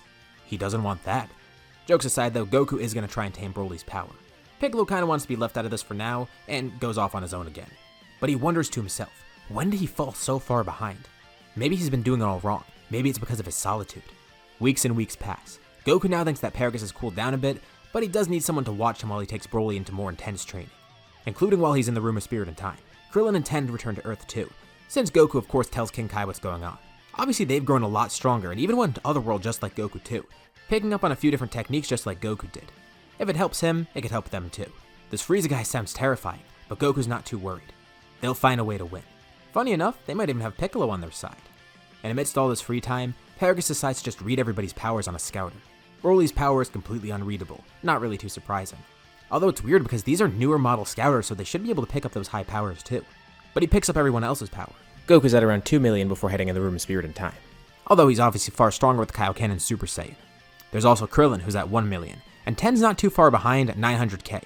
A little weaker than Krillin due to his late start, but pretty much around his level. And then Piccolo's at 100,000. Chaozu's also there because he has still been training with Kami, he just never went to King Kai's planet. He's at around 30k, and as for Paragus, he's at 20k. But he still does have his tail though, although he's not too sure what a great ape like him would even do against that. Hopefully, all this is enough to defeat Frieza. 5 different ships descend on planet Earth. The Ginyu Force has been sent out, Frieza's first line of offense.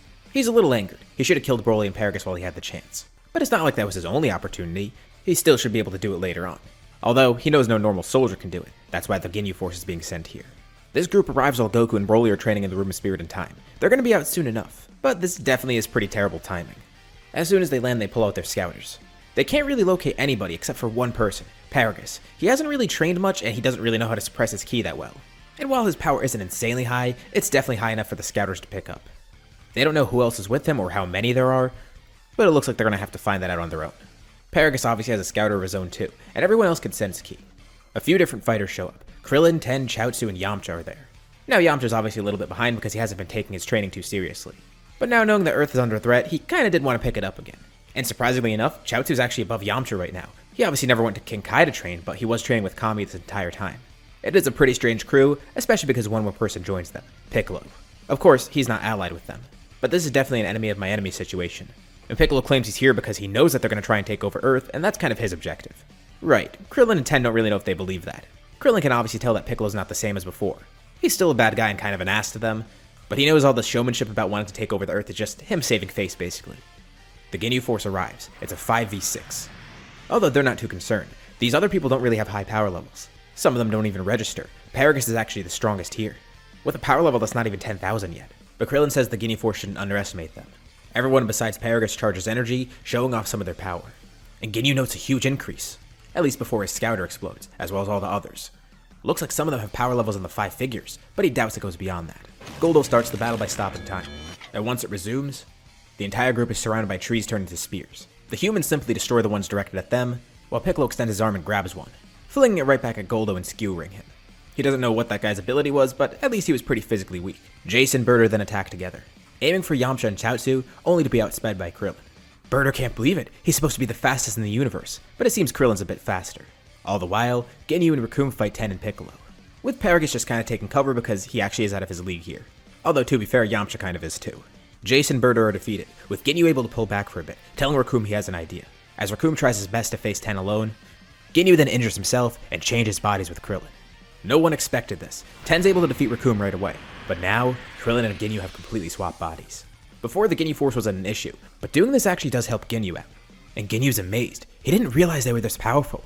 Of course, he doesn't have control over Krillin's full power, but even just a partial amount of it surpasses his old body. Krillin is left in Ginyu's body wondering what the hell just happened, but Ten tells him not to worry, he'll face this guy, as he then charges more energy, showing off his full strength. At first he thought this would be an issue, but now that he's fighting Ginyu, he could see that he doesn't have Krillin's full power. That's a big relief because if he did, he would have definitely lost here.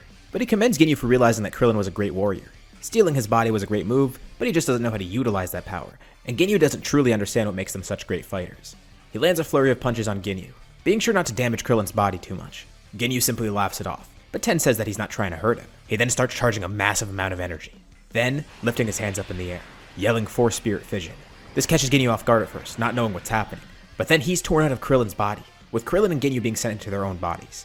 And the first thing Krillin does back in his original body is killing Ginyu. They still aren't really too sure what happened, but Ten thought that this would at least work here. Goku never really ended up learning this in Otherworld because he was mainly focused on training towards Super Saiyan. He did pick up on some other techniques, but this is one of the things that he couldn't spend time on because it did take a lot of time. But as for Ten and Krillin, they weren't focused on getting Super Saiyan. Once they learned all the other things, they went back to some yard rats in Otherworld and actually picked this up. They do have a bunch of other abilities with Spirit Control, and Spirit Control is exactly why they're so powerful here too. Hell, if they really had trouble, they could have even tried Kaioken. Probably not Fusion though because they're not a similar height. But they did have a bunch of techniques and powers to help out here, and Ten's honestly just glad that that worked out. Paragus can't believe what he just witnessed, but he tells him that Frieza will be here soon surely enough. With the Ginyu Force dying, there's no doubt about it. Frieza himself is going to have to come here. And pretty much immediately after this fight, Goku and Broly then arrive on the surface, looking around to see a bunch of dead people on the ground. Huh, looks like they missed out on something. One thing that everyone notices too is that Goku's in Super Saiyan the entire time, and he looked completely casual about it too. And Piccolo curses it, but kinda smiles at it. He should have expected that Goku would have powered up again, especially doing that kind of training. And Goku says he's basically learning to get control in this form. As for Broly, they did make a bunch of progress, but he's not exactly at this level yet. At least in terms of technique. In terms of raw power, Broly's definitely going to be a big help. And they did get some of his anger under control. Paragus is pretty amazed to hear this. He actually tamed Broly's anger? Goku says it definitely wasn't easy, and Broly almost killed him a couple of times. But even though Broly can't fully maintain his power yet, the fact that they made progress at all is amazing. Definitely better than nothing.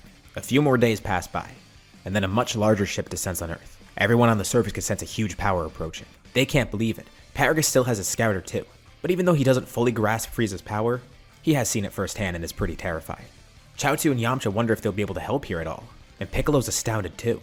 He's not going to back down, but he wonders what the result of this will be. But they still have 4 incredibly powerful warriors: Goku, Broly, Krillin, and Ten. The ship lands, and as Frieza steps off, he tries to be intimidating at first, but he's shaken to his core as he sees Goku. He's not even concerned about Broly and Paragus being there, the 2 traitors. He obviously didn't know what was happening, and the Ginyu Force never confirmed that Goku was here. And this immediately grabs Frieza's attention. That golden hair, the bluish-green eyes, even the hairstyle and the shape of this guy's face. Frieza can immediately see the resemblance. Of course, Bardock wasn't a concern to him, but Bardock's face never left his mind. Bardock was the first Super Saiyan that he fought. He was the whole reason Frieza was paranoid in the first place. And Vegeta's words go through his head once more, haunting him. There actually were other Saiyans out here, and another Super Saiyan rose up. How did he not realize that that rebel sent away his son? Because there's no doubt about it, this guy has to be Bardock's son. And Goku could see the fear on Frieza's face, knowing that Frieza probably recognized him as Bardock. Goku understands why he'd be surprised. He honestly was surprised too, saying that he actually got to see Bardock again, who told him everything about Frieza. He even knows the fact that Frieza can transform. Not just once, but he has 4 different forms. He didn't want it to have to come to this. He wanted to avoid Frieza coming here in the first place. But honestly, it's thanks to Frieza that he got this power, and if he has to use it against Frieza, well, it looks like he doesn't have a choice. But Frieza tries to put on a cool face. Well, if Goku met his father, then he surely knew that Bardock was no match for Frieza, even with Super Saiyan. And Goku does know that, but he's not Bardock. Frieza shouldn't underestimate him. Frieza says he's not. Honestly, he could probably beat Goku with his first form alone. He actually did prepare for this. Never in his life did he think that he'd have to do this, but it has been a few days since the Ginyu Force died. And once they arrived on that planet and confirmed that Paragus was there, Frieza knew something was going on and went to his last resort. He actually started training. Maybe it would have been a little better to take some extra time, but he's trained for a couple days before he came here, almost an entire week. He's stronger in every form, and this form can beat them. Well, Goku begs to differ, and Ten and Krillin step up first. Piccolo, Yamcha, and Chaozu go and fight Frieza's army behind him, with Paragus and Broly even joining in too. Paragus tells Broly this will be a good warm-up for him, and he wants to see what Goku's taught him so far. But before they go into battle, Paragus holds up the remote that he used to shock Broly, which terrifies Broly at first, but Paragus then crushes it. Maybe Goku was right. Maybe he's been treating Broly the wrong way, but that's why he wants to put that to the test. If Broly can truly control his anger, this is the time to show that. And Goku just watches on, conserving his energy and just watching how Broly performs, but more importantly, watching how Ten and Krillin perform. Frieza steps off his chair and starts fighting the two humans. Much to his surprise, he can't do anything against them. He didn't realize Earth had such a strong population, and Krillin says there are actually exceptions here. The duo easily fights Frieza together. His cockiness quickly goes away though, and he realized that he does need to transform, going into his second form. This has powered up a bit too, and they're actually fighting on equal footing with him. The two of them together give his second form some trouble, especially because mid-battle, he notices the second they attack, there's a powerful flash of red light. He can't sense anything, but he can definitely see it. They power up when they attack, using Kaioken very briefly, and they start upping the power. At first they only use ×2 when they land attacks, but the two start speeding up significantly. Frieza can barely keep track of them, and at first he thinks they're moving so fast that he's seeing after images, but no, they've cloned themselves. Ten has also grown 2 extra arms on his back, but he's surrounded by multiple copies of Krillin and Ten. They're using Spirit Control and Kaioken both at once. Frieza's hit by a rapid flurry of attacks, made even more rapid by the fact that Ten's using the 4 Witches technique. He's being attacked from literally all angles. They even go up in the air and he's being attacked from below and above. He's blinded, he has to dodge Kienzans, and a bunch of other different attacks that they're throwing at him. And at one point, all the Krillin clones begin charging an attack, with Ten doing the same. And Ten laughs at the idea of this because he's using a technique that he never thought he'd actually try and use in battle. All the clones are charging Kamehamehas together, with Ten's clones actually charging 2 at once. The forearms really help. And together, they all launch an attack, hitting Frieza from every angle, briefly powering into Kaioken as they do so. And just as the attacks are about to land, Frieza reluctantly summons more power, going into his third form. He powers up just in the nick of time, but the attacks still do hit him and do deal a bit of damage. All the clones disappear as Ten and Krillin float there, going back down to the ground. What, are they giving up? But Frieza looks around and sees that his entire army is defeated. Briefly distracted by this, he doesn't even realize that behind him, Broly's just appeared, launching up and kicking him in the back of the head. And before he's launched away, Broly grabs onto Frieza's tail, swings him around, and then slams him down to the ground below, launching a flurry of ki blasts downwards. And through the smoke, Broly launches down at him, grabbing onto Frieza's face and launching a point-blank blast. There's a massive explosion and Broly jumps back.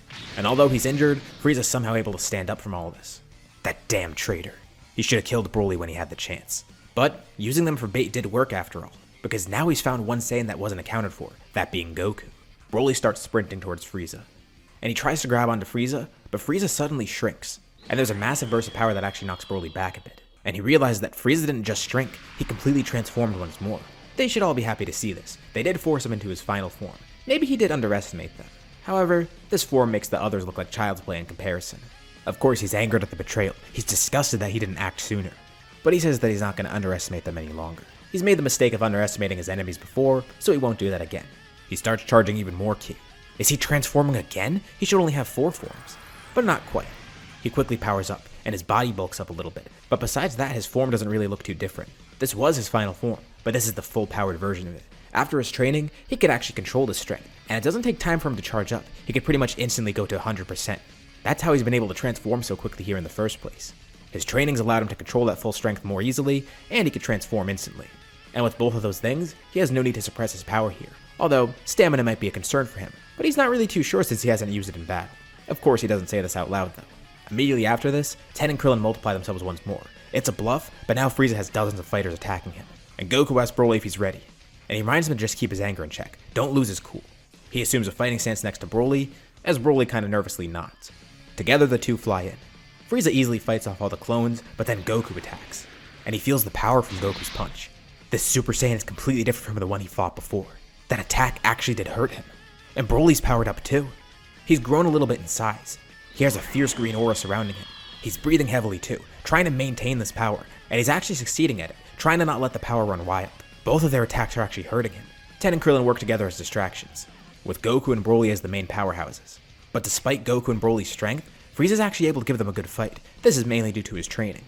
He wonders if he did get here too soon though. Maybe a few more days, possibly even a few more weeks would have really helped out here. And Goku's pretty surprised that he grew this strong in a few days. But he's sure if he fought the old Frieza, he would have been able to defeat him instantly. Although, he still doesn't think he's going to lose here. But one thing about Frieza here is that he can't control his emotions right now. Specifically, the feeling of anger and fear. Anger at himself for not acting sooner. Anger at the Super Saiyan being here. Anger at the betrayal of Broly and Paragus. And the complete destruction of his army that he brought here. But while he's angry at all those things, he's more so fearful. Fearful of the Super Saiyan. A Saiyan who actually knows about the power. A Saiyan who can control it. A Saiyan who's powerful with it. Sure, Bardock might have lost the battle, but he won the war here.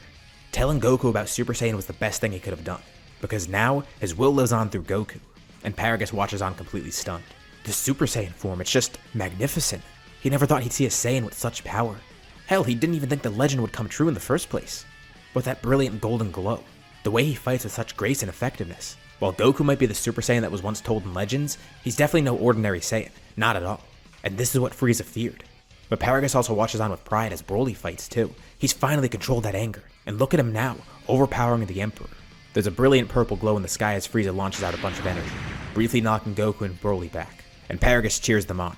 They're gonna win here. But Paragus then feels a sharp pain in his chest. He looks down and sees a holes there. It happened so quick that he didn't even realize it. Frieza launched a death beam right through him. Death beams are launched all around. Piccolo's barely able to move out the way, being hit in one of his arms. Some clones of Ten and Krillin are hit, protecting the real Ten and Krillin, as well as Chaozu and Yamcha. But they see that Paragus wasn't so lucky. He falls to his knees and then collapses to the ground. Frieza declares that he'll kill all of them. They're all dead now. But Goku's face contorts into a look of fear as he looks over at Paragus' corpse, and Frieza tries to mock him. What? Is he terrified to see one of his friends die? But Goku completely ignores Frieza's taunts. He yells out to Broly, telling him not to look down. But it's already too late. Broly's seen what's happened. And Frieza continues mocking them. What? Are they gonna cry over that? But Goku calls him an idiot. He doesn't realize what he's done. And Broly's floating there midair, not moving at all. But suddenly his aura starts growing, getting even more intense than before. It shifts from a green to a golden light. Goku yells out to everyone on the ground below, telling them to leave now. To think, they trained all this time. They would have won here. They were just about to defeat Frieza. But now Frieza's caused a big problem, not just for himself, but for everyone here. And Frieza watches as Broly powers up. What's going on? And Goku, just as scared as Frieza, tells him that he created another Super Saiyan. There's a powerful scream from Broly that shakes everything. Blasts of ki are launched everywhere, scorching the entire area. And floating there in a pillar of green ki is Broly, completely berserk, now with the same golden hair as Goku. Goku looks on in complete disbelief. He feared this. Broly's gonna be unstoppable. It took so much just to control his wrathful form, and now he's Super Saiyan. Frieza's utterly terrified, but he tries to laugh it off. Look at that monkey. He can't even control his strength. All he has to do is get off this planet, and he'll let Broly just kill everybody else.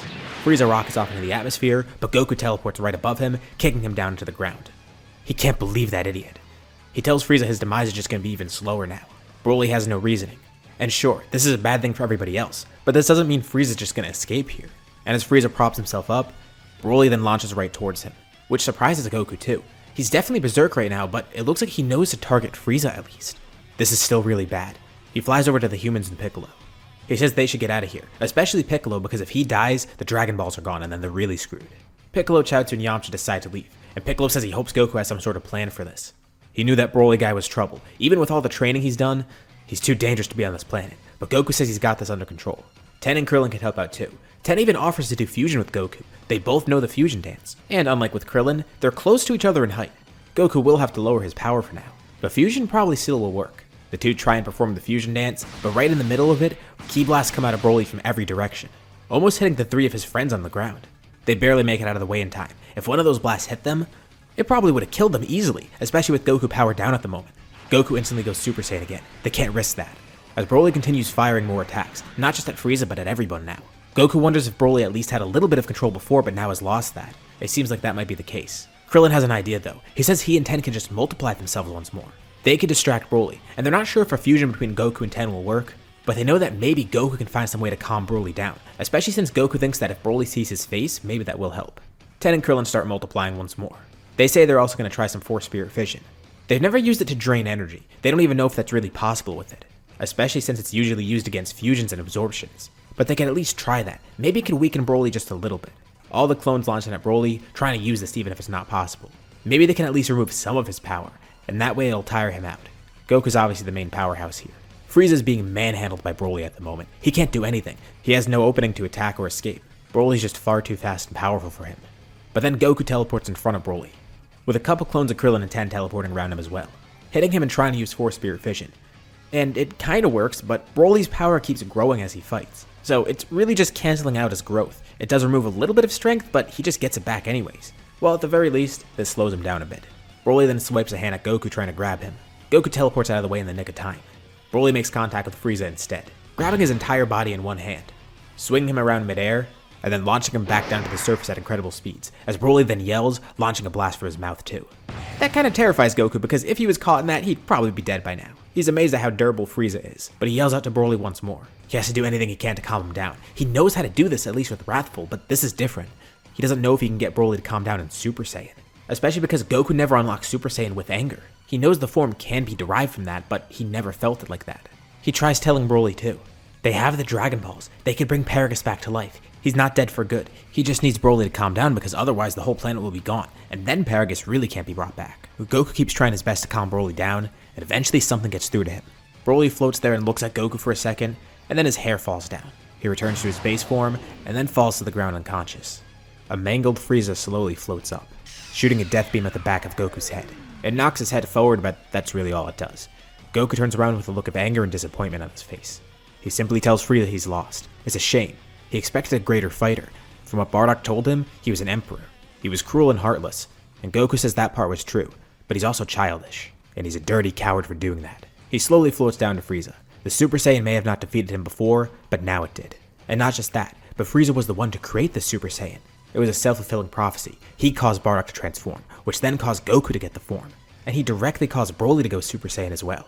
This should completely shatter his pride, and Goku just tells Frieza to go home, turning around and walking away back to his friends, picking up Broly as Krillin carries Paragus' body. Frieza's completely infuriated. He didn't lose here. He'll win. This battle still isn't over. That monkey shouldn't have dropped his guard. He charges all the ki that he has left, although it's not really much, and he fires at the seemingly unsuspecting Goku. But right as he fires the blast, a blast then hits him from behind. Goku obviously sensed this, teleporting behind Frieza instantly, and launching his own counterattack. It didn't have to be this way, but Frieza left him no choice. The Emperor falls, and nothing's left of him. Goku completely destroys Frieza, thus ending the cycle of fulfilling the prophecy that Frieza tried to prevent. The Dragon Balls are gathered soon after. Thankfully, there was really only just damage in a wasteland. Frieza and his army did no damage to the planet itself, and nobody died besides Paragus and Frieza. Broly's eventually healed up, calming down after hearing about the Dragon Balls. He knew about them because Goku had to have told him eventually, especially since they just spent a year together in the Room of Spirit and Time. He completely forgot. He was absorbed in the moment and apologizes for losing control. But Goku says it doesn't matter. It's Goku's fault for not expecting something like that. And he says Broly did a decent job at controlling it actually. At least for the first few seconds, he wasn't fully berserk with it. And not to mention, after seeing something like that, he's not surprised that Broly would go berserk. And this is great. It shows that Broly can use the Super Saiyan form, and it looks like that's what they're going to need to train for next. Shenron is summoned and Paragus is revived. He can't believe that he was brought back. After everything he's done, they were kind enough to actually bring him back. He really was wrong about Goku. The hospitality these Earthlings are showing, despite them being enemies at first. And now Paragus gets a second chance at life, although it mainly was to appease Broly. But Goku can tell that Earth is kind of rubbing off on Paragus at least. He doesn't blame Paragus for being the way he is because he was wronged by pretty much everyone in his life. He's still a pretty terrible person, but at least for Broly's sake, Goku thinks it's good that he gets a second chance here. He did help stop Frieza after all, going along with Goku's plan originally. Well, now that Frieza's gone, that means there shouldn't be anything to worry about, right? Not exactly. Paragus does wonder if there's anybody else out there. He thinks some of the Frieza force is still around, and he does mention that King Cold is out there. But he also wonders if there's any other Saiyans out there too. I mean, if Goku survived, there probably are others, right? It couldn't just be these three. Honestly, Goku's not really too into it, especially because he knows the Saiyans aren't necessarily great people. But if Paragus wants to go find other Saiyans, he won't stop him. Although, now the concern is King Cold, but he shouldn't really be too much of a concern. They expect that he will show up eventually trying to avenge Frieza. They don't know when or if he'll actually show up, but if he does end up showing, they'll be more than strong enough by then. Even right now, they're probably strong enough to take him on. But first, they should probably get Super Saiyan under control for Broly. A year or so passes. King Cold is eventually able to locate the planet that Frieza last was seen on, which is of course planet Earth. And during this time period, everyone is trying to prepare for that too. Mainly with Goku trying to teach Broly Super Saiyan. And spending some more time training Gohan as well because he hasn't really had much time for that. And it's not that he's neglecting that or anything, it's just that Gohan doesn't really have the same motivation to train here. It's nothing serious for him. They don't realize what great power Gohan has. No one does. The story just went so differently here that Gohan actually has a relatively normal life. At least way more normal than compared to what it was originally. One day though, King Cold does appear on Earth. A ship descends upon it, with Frieza's father stepping off, ready to fight. He's not necessarily here to avenge Frieza. He honestly couldn't really care that much about his death. He's more so just concerned about the Super Saiyan existing, because if Frieza died, it's probably because the Super Saiyan is real. But when he gets to Earth, nobody's waiting for him. The group actually doesn't know he's here yet. They sense him and they're coming over, but nobody's there. But King Cold does see one person waiting around. He doesn't know what the Super Saiyan looks like or who he is. But there's a fighter in orange standing there. King Cold can tell that he's a Saiyan, asking if he was the one to defeat his son. The man replies that it actually wasn't him. His father was actually the one to defeat Frieza, so it's only fitting that he, the son of Goku, is the one to defeat King Cold, the father of Frieza. Wait, does that mean there's more Saiyans here? Who is this guy supposed to be? King Cold tries to power up, but it's already too late. Before he could do anything, The man lunges an arm right through him, powered up into Super Saiyan, launching a blast to eradicate King Cold, and then quickly powering back down. Well, that's one thing out of the way. The rest of our group then flies over, seeing a spaceship with nobody around except for one person wearing the same gi as Goku. Who is this? They assume he's an ally because he's wearing the Turtle School gi, but they have no clue who he is. Although, he does look familiar. Kinda like Goku, but more so like Gohan if anything. And they sense a spike in power as well. Krillin then nudges Goku. Did he happen to have a son a while ago? Like, one that nobody knows about? No, he'd never do that. He has no clue who this guy is. Besides, that wouldn't even make sense because this guy also looks kinda older. Actually, he looks close to Goku's age if anything. And for a second he thinks, wait, maybe this is the brother that Bardock mentioned, but no, he remembers that he's actually dead, so he's out of guesses then. The fighter introduces himself. It's Gohan. The same one they know, but from the future. So he is Gohan, that's why he looked so similar. But they're still so confused. Why is there a Gohan from the future here?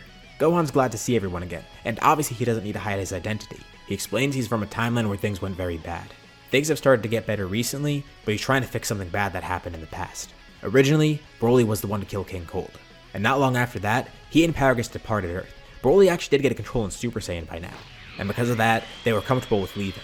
Paragus wanted to go on his journey to find other Saiyans, just out of curiosity, bringing Broly along with him. He was paranoid about any other threats out there, so they were completely removed from Earth now. The reason Gohan mentions this is because right after, Goku died from the heart virus. To make things worse, a new threat appeared on Earth, the androids. Everyone tried to fight against them, but no one could do anything. Had Goku been alive, or had Broly been around, the androids would have been no problem. Krillin and Ten tried their best, and they were the last line of defense. But all the androids needed to do was take out one of them, and then they could focus on the other. And just like that, Earth's strongest fighters were dead. Even Piccolo of all people tried to help out. But of course, he was no match for the androids. The Dragon Balls are gone too. Gohan took up training, trying to defend the people that were left. While he wasn't that strong of a fighter, this event caused him to unlock Super Saiyan, and only then did he realize his great potential. He thought that maybe he'd have to be the one to defeat the androids, wanting to avenge Goku, Krillin, and all his other friends that have died. But Gohan still had that doubt in his mind. He'd barely trained before, he didn't have much experience, and while he did have great potential, he couldn't really make use of it, especially in a world like this, a world where he was alone. But thankfully, he was saved.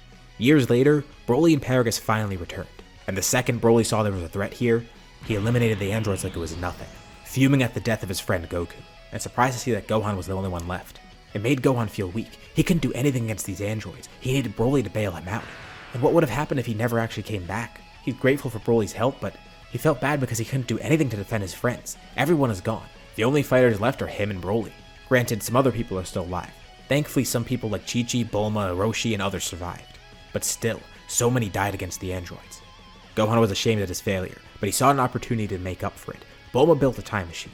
And with this, he went back to the past. This is all in an attempt to cure Goku of the heart virus, and also warn them of the androids.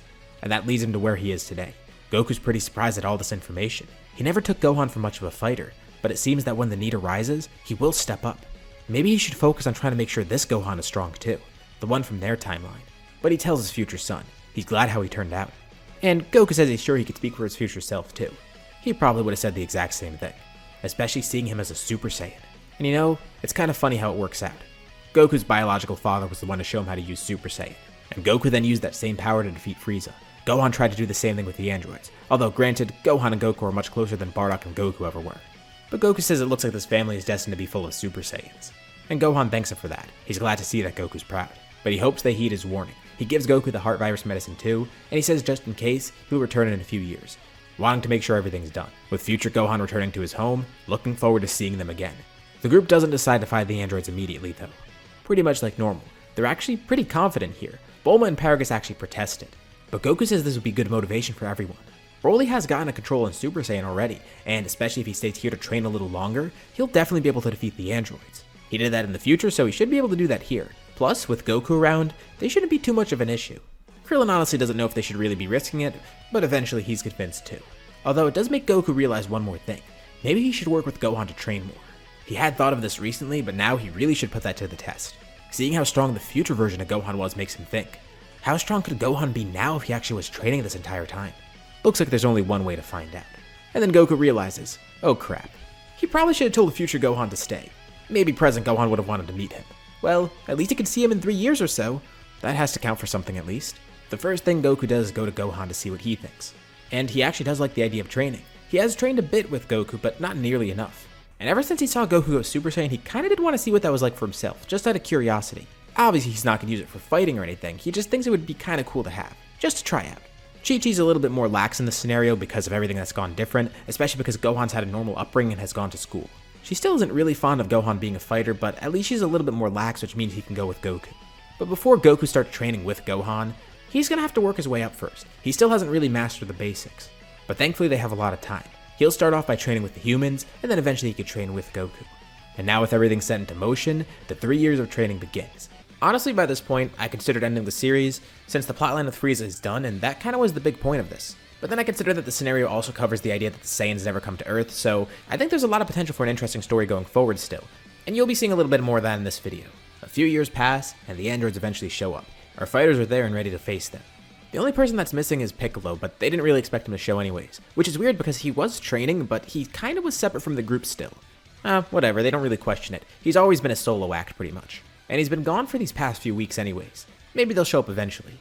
For now they have a few plans in mind. They think individually they actually might be able to fight the androids. Goku, Broly, Ten, and Krillin all have new levels of power. And on top of that, Goku and Ten could do fusion if they really wanted to. But instead, they decide to let Broly have a test run here because he hasn't really fought with his form yet. Unlike the future timeline where Broly leaves after fighting King Cold, he's stayed here, he's grown a lot stronger. And obviously he has control on his Super Saiyan form by now. But he's grown incredibly powerful. They are eventually able to find two androids, androids 19 and 20.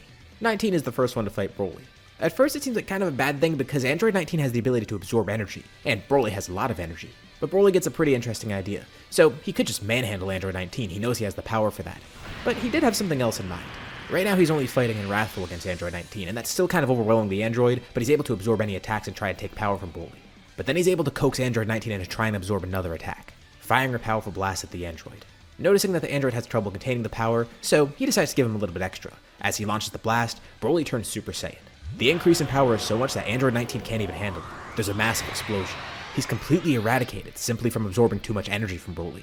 Well, these androids aren't as tough as Gohan said they would be.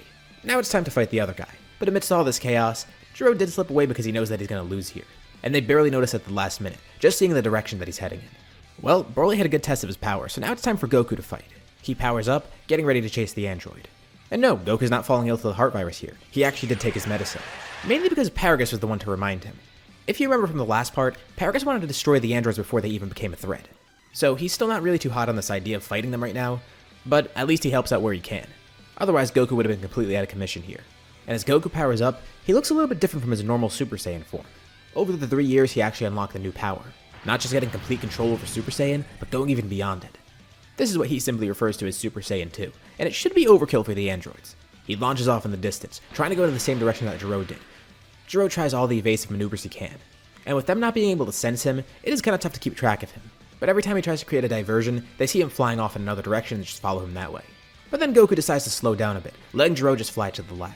The group acts like they're falling behind, but they're still following Jiro very closely, and this leads them right to the lab itself. Jiro quickly tries to activate the androids, only getting 17 and 18 activated, which is all he needed. And as he does, Goku lands at the entrance, with everyone followed behind him. The androids awaken and Jiro stands there terrified.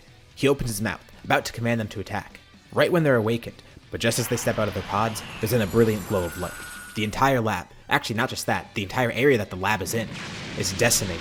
Everyone is flung back, not expecting that explosion at all. Krillin gets up covered in rubble, asking if that was Goku. Why'd he just blow everything up? But Goku says that wasn't him, and he looks over to Broly who's just as confused. The entire area is flattened, the lab itself is gone, including the secret room below it that they didn't even know about.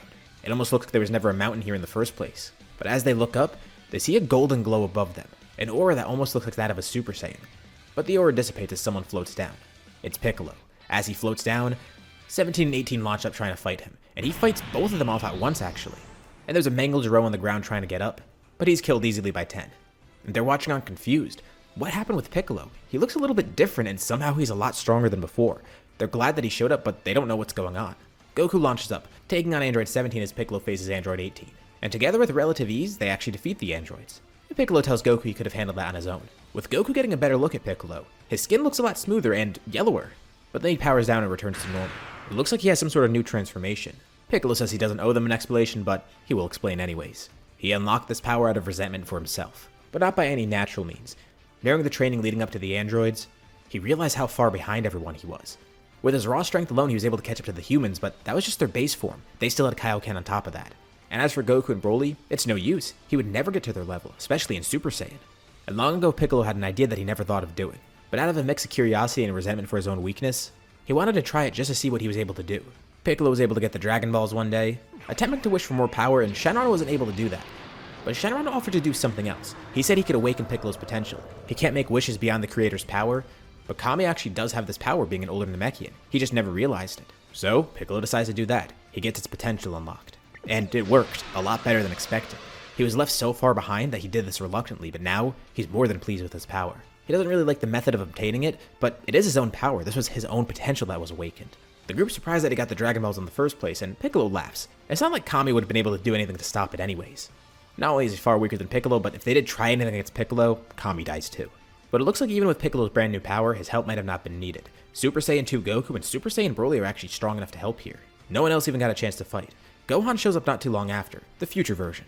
And they tell him everything that happened, and he's kind of surprised, but also, he's glad that it turned out this way. Of course, by now he realized that this is a separate timeline. But even if this is a separate one, he did save it still.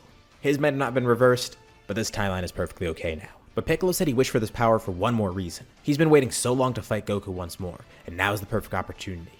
He tells Goku that if he wants an example of his strength, the perfect thing to do would be fighting right now. And of course, Goku's not going to turn this down. The two get ready for a battle, and it's actually surprisingly short. Goku gets to utilize Super Saiyan 2 here, which is pretty fun. But much to his surprise, he actually does lose to Piccolo. The gap in power between them is relatively small, but it's still a big enough gap that Piccolo could win. And you'd think that Piccolo would be elated for the win, but no, he actually isn't. This win doesn't feel right. This power is unearned. He's had mixed feelings about the wish this entire time. Again, part of the reason he did the wish in the first place was out of curiosity, and there's also the fact that he wanted it as a safety maneuver in case he needed to fight the androids. But now he kind of feels empty about it. Making the wish might not have been the right move, because it doesn't feel like he earned that win. Goku's great strength made him resort to this. Piccolo's own pride made him want to win so badly that he did this, and his mind got clouded. And it's interesting for Goku to see this conflict within him. He can clearly see that Piccolo's changed a lot. The old him would have just used this power and happily dominated the Earth. But Piccolo seems far more reserved now. And he does remind Piccolo, the wish awakened his power. The power was in there, this basically just acted as a catalyst for him. He says this to basically try and cheer Piccolo up. While future Gohan's here, he actually does get to meet his past self. Gohan from the present has been training with Goku. He wasn't really involved with this fight at all because he didn't really need to get involved, but he has grown stronger and has learned some martial arts by now. He's definitely ahead of where future Gohan was by this age, since future Gohan never trained in the first place up until the androids arrived. He says that's a good start and tries to motivate his past self. If another threat does emerge in the future one day, he wants this Gohan to take it seriously, learn from his mistakes, and utilize that power that he has within him. It's a brief but nice meeting. And future Gohan does stay here a bit just to meet everybody once more, since some of these people he hasn't seen in a while, especially Goku, who he spent some time with and even spars with. But his work here is done. His timeline is already safe, it's just that he wanted to reverse everything that happened. But he's glad that this timeline is at least safe, and he returns home. It was a relatively short saga, but there are some things that come out of it. So a big thing here is that everybody grew stronger. Mainly Goku, Piccolo, and Broly. But there's another thing resulting from this arc. Now with the androids defeated, Broly and Paragus feel fine leaving. First of all, Broly has a control on his power, so Paragus isn't worried about bringing him along into space. Paragus still is interested to see if anyone else is out there, specifically any Saiyans or any members of the Frieza Force. Knowing how strong all these people can grow, he's worried that one day if there is someone out there trying to get them, that person will strike and they'll be so powerful that they won't be prepared. The threats on Earth are dealt with, and they don't even realize it, but they eliminated Cell as well. But eventually they do learn that Cell exists because he shows up one day. But it's not like he'll be a challenge though. He's eliminated relatively quickly, and this is before Gohan leaves for the future, so he gets word of him too. So all three Cells aren't a threat anymore either. The present one was inadvertently destroyed, Gohan knows about the one that's going to show up in his timeline, and as for the one from the third timeline that showed up here, who's supposed to be the Cell that we know, he's killed relatively easily. So now it's time for Paragus and Broly to head out. And there is one thing that Broly did learn over this time skip that's going to help him here. Goku spent some time trying to teach Broly instant transmission, just in case Broly ever needs to teleport back here because that's going to be the fastest way to get back. So if he ever does sense anything bad, he can just come back here that way. Plus, it's better transport in general, and can be used in a fight.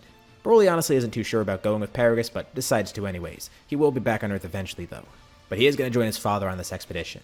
They say their goodbyes to everyone, and go off into space, leaving a much smaller crew than before. Naturally, we enter the 7-year time skip following this. Without Broly around, Goku's focused on having Piccolo as his main rival again, especially since they're similar in power. And this does make Piccolo feel a bit better because he's able to fight Goku again. He can hone his abilities further and make it feel like this power was actually earned. But overall, he still does kind of regret the wish. And there's one thing to note about this form that Piccolo has. His potential here isn't as crazy as you'd expect. It's definitely still notable, but he doesn't have Nail and Kami fuse within him. Missing Nail fuse into him is one thing. He doesn't really need Nail's fusion. But not having Kami fuse within him is pretty big. That technically makes him incomplete. His Power Awakened form does help him catch up, and he is growing stronger with it, but that's pretty much it. Obviously, if he had Nail or Kami fuse within him, he'd be a lot stronger. But without that, that kind of dampens his potential. Speaking of characters with high potential, let's talk about Gohan for a bit. Obviously, he had a very late start, and he's still pretty far behind everybody. But he is inspired by his future self, and is still motivated by Goku too. Over this time skip, he does keep up a lot of training. And it takes a very long while, but at some point he is able to unlock Super Saiyan, and next Goku wants him to work towards Super Saiyan 2. And the thing is, Gohan isn't really training too seriously. He trains consistently, but not seriously. The way he discovered training makes it more of a fun hobby for him than a necessity. It's a nice balance for him. He's consistently growing, but it's kind of slowly since he's not too dedicated to it. Eventually Goten is born too, and maybe he'd do that as a hobby as well, but just like with Gohan, he's probably not as focused on that. Although it still is worth noting Chi-Chi's very lax with both of them compared to originally. This also does mean that Gohan goes to school a lot earlier, actually a few years prior to when he normally showed up there. And this leads him to becoming the Saiyaman even earlier too. He did notice another vigilante in the city, and this is a good way to mix school life with his powers. This is Satan City, but it's not under the name of Satan City because Mr. Satan isn't as notable. Sure, he's known as a world champ and he's a pretty famous guy, but without the Cell games, he's not known as the Savior of Earth. Although his daughter still does become a vigilante, so Videl's still active around there. And of course, once the Saiyaman gets involved, she wants to know who he is. The whole reason I'm mentioning this is because Gohan becoming the Saiyaman earlier on has a big effect. He meets Videl earlier, so that means all of their development together happens earlier. Meaning she also learns to fly earlier and probably even starts training with Gohan more. This is a few years before the time skip even ends. At some point the two even start dating and then the Saiyaman duo forms, as Videl tries to learn more about Ki and tries to grow powerful like the other Ki users around her. But besides everything I just mentioned, that seems to be it over this time skip. Everything else is pretty standard. Broly doesn't come back yet, and as for the people on Earth, they still are training to grow stronger just like usual. And now we arrive at a new world tournament. And this tournament includes everybody, even 10 Yamcha and Chaozu join. Of course with no Vegeta or Android 18 though. This tournament is going to go very differently obviously. Shin and Kibito are there spectating, mainly keeping an eye on Spopovich and Yamu. The order of the tournament is actually a bit different too. One of the first fights is Spopovich versus Gohan. Since Gohan hasn't trained as seriously here, they kinda underestimate him and think they could just take him on and steal his power directly. But obviously that doesn't work. Gohan defeats Spopovich relatively easily. Okay, well that's not a problem. They just need to find a way to piss Gohan off and then they can take power from him. Or even better, try and take power from Goku. He's the stronger one. That was also one of their ideas with Gohan in the first place. They were going to try and beat Gohan so badly that Goku would get angered and intervene. But obviously that didn't happen. Well, Yamu thinks he has a way to piss Goku off at least. He's going to fight Krillin, so maybe they could try that same tactic with Krillin. And it doesn't work at all. Krillin's way more powerful here than you expect, and even normal Krillin would have been able to take him on. With no effort too. So of course Yamu's not going to have a good time. Now both of them are out of the tournament, so what are Spopovich and Yamu supposed to do here? All of Goku's friends are stronger than them, including Videl too. Attacking Videl was never an option in the first place because since he started training a few years earlier, that means she would have been able to fight either of them with very little effort. There's two more options. They risk it and try and wait for Goku to go full power during a fight, which might not work because if Goku's full power, he's probably fighting someone else's full power, and the two of them would be fighting so fast that Spopovich or Yamu couldn't intervene, or they'd just be swatted away easily. The other option they have is just simply sneak attacking Goku. It won't give them as much energy as they wanted, but it still will give them energy at least. Reluctantly, they go for this. In between matches, they are able to actually attack Goku. Shin and Kibito are surprised at this, but they help by paralyzing Goku. Spopovich and Yamu just get a little bit of energy and then they're able to leave, immediately flying off to Babidi. Of course, Shin and Kibito catch everyone up to speed, and then they go chase down Spopovich and Yamu. But as the two of them arrive at Babidi's ship, Babidi's a little angered to see how much energy they got. It's not a lot at all. When they attack Goku, he is off guard and in base, so the energy they got would be barely enough for Buu. It's only 15% of the power that they need. Babidi kills them without hesitation. But they did do one thing right. They led them all here. Maybe Dabura could fight one of them and actually draw out some more power. A fight between Dabura and Goku starts, as everyone else goes into the ship. Babidi is getting a bit worried, but he thinks he does have one more plan in mind. Maybe he can get another servant. He needs someone whose mind he can manipulate, someone who has latent evil within them. And as he looks around the group, there's not really too much of that. Goku and Gohan are pure of heart. Krillin's a pretty good guy, so there's nothing there. Ten and Chaozu are long past their evil days. And while Yamcha wasn't a great person a while ago, even him being a desert bandit wouldn't be nearly enough for Babidi to manipulate. But there's one person in the group who might be perfect for him. Someone who is born from evil, and even though he's loosely allied with the group right now, that evil is still down in there somewhere. Plus this person has a desire for more power. Although it's going to be a really hard sell. It's Piccolo. Babidi starts looking into the depths of Piccolo's mind and heart, hoping to find a way to exploit his latent evil as the fight between Dabura and Goku rages on. Piccolo struggles trying to figure out what to do next. Babidi is promising him more power. On one hand, Piccolo doesn't want to give in to someone else, but if he does give in to Babidi's command, he's not actually going to listen to Babidi, he's just going to take that power boost and leave. Plus, his wish actually did help him keep up, and he already regretted that before. He's still mad that he had to rely on that wish for power in the first place, and the fact that he's going to even consider this here. But that offer is interesting. The rational side of him is telling him to not give in to it. But his curiosity for that power, it could be worthwhile seeing what it would do. And he knows that he's not going to be Babidi's puppet. He'll be able to control himself. But maybe having that power awakened will be pretty nice. But Piccolo keeps this low key. Nobody can even tell what's going on. Goku's still fighting Dabura and is actually close to beating him right now. It's not a tough fight for him, but they don't even notice that Piccolo is having this conversation in his mind. And out of morbid curiosity, trying to see what that power's like, Piccolo gives in to Babidi. Goku defeats Dabura, but then feels a huge power surge nearby. It's Piccolo's energy. It flares up greatly and then feels more malicious than before. There's always been a hint of maliciousness in that ki, but now it just feels purely evil, like it felt beforehand. Piccolo fully powers up and stands there grinning. This isn't simply just Majin Piccolo, this is the Demon King purely reborn. He returns to how he was when King Piccolo first spit out his egg. Everyone could feel that maliciousness within Piccolo. The Kais look on completely dumbfounded. What has he done? Did he actually give in to Babidi? And Piccolo tells them to stop complaining. He does feel a noticeable increase in power. It actually worked. And he also feels Babidi trying to control him. And for a bit, he makes it look like he's playing along, as he heads into the ship. Babidi wonders why he's coming here. He should be fighting everyone on the outside. But Piccolo wanted to thank him personally for awakening that power. And he steps closer to Babidi, with Babidi telling him he should go back outside and fight them. But then Babidi realizes what's happening. He's here to kill him. Babidi quickly tries to throw up a shield, but it's already too late. Piccolo kills him with a blast. The entire ship explodes, killing anyone else that was aboarded. The only remain of it is Buu's egg, which is launched up into the air, with Piccolo extending his arm, grabbing it and then flinging it far into the distance. He doesn't care about that Majin Buu thing anymore, but he does want to test out this power though, and he looks to Goku. Goku still can't believe that he willingly gave in to that. Piccolo was disappointed with his wish before. Why is he doing that same thing again? He should just be relying on his own power. But Piccolo says this is his own power. It's just like with his wish. It's just drawing out latent power. And from this, Goku can tell that he's not being reasonable right now. He gave in to the curiosity of it just to see how strong he could get, and now he's trying to rationalize some sort of motive. But more importantly, Piccolo wants to fight Goku. He could prove his superiority over Goku again. Yes, he has won a fight before, but he never felt fulfilled with that win, and maybe he won't feel fulfilled with this win either. But he's not going to let this power go to waste, and he gets ready to fight Goku once more. The others are willing to help, but Goku tells them to go with the Kais. Buu's egg is still intact, it was never destroyed. The Kais want to secure it just to be safe. They don't know if it's even active anymore. Shin hopes that without Babidi, maybe the egg isn't a risk anymore. But who knows, it could still be collecting energy on its own. It couldn't hurt to find the egg. The two Kais leave with Gohan, Krillin, Ten, Yamcha, and Chaozu. Krillin and Ten can take energy from the egg too if that is an issue still. They can effectively disarm it, while the Kais decide what to do to dispose of it. And at first, Goku's not too sure how this is going to go. Piccolo did get a big boost in power, and Goku has to win this, to prove that Piccolo made the wrong choice here. Babidi was able to exploit the evil within his heart. And it wasn't too hard. Piccolo never merged with Kami, and more importantly, never grew as close with the cast as he did in the original story. He never really had that same development that made him good. And Goku repeats what he was saying before. Piccolo wasn't content with his last win, so why is he using someone else to power him up again? How is that helping? But Piccolo's finally true to himself and says what it is. It's not about that anymore. Piccolo has suppressed his true self for too long. Part of it was him being curious to see how strong he can get, but the big part of it was him being affected by his mortal enemy, Goku. This whole time, Goku has molded him into something else that he shouldn't have been. He's the Demon King. He's helped save this Earth too many times. He should be taking it over, and he wants to feel the pride of the Demon King again. That same freedom he felt before when he was truly evil, and it's freeing. And consider the situation Piccolo's in too. With Vegeta, you have Earth and his family helping him turn good. And even he was able to be possessed by Babidi. With Piccolo, he never really got those close connections. Sure, Earth did kind of rub off on him and more so Goku, but that's really it. And he was born purely evil. King Piccolo was the evil that was expelled from the Nameless Namekian. And Piccolo Jr., he's just that. The reincarnation of that same King Piccolo. Exploiting Piccolo's evilness wasn't tough for Babidi at all. It was probably easier than it was for Vegeta. And Piccolo's glad to be back to his true self. Goku says the change that he encountered wasn't bad. It allowed Piccolo to grow so strong. Like, just look back to their fights before.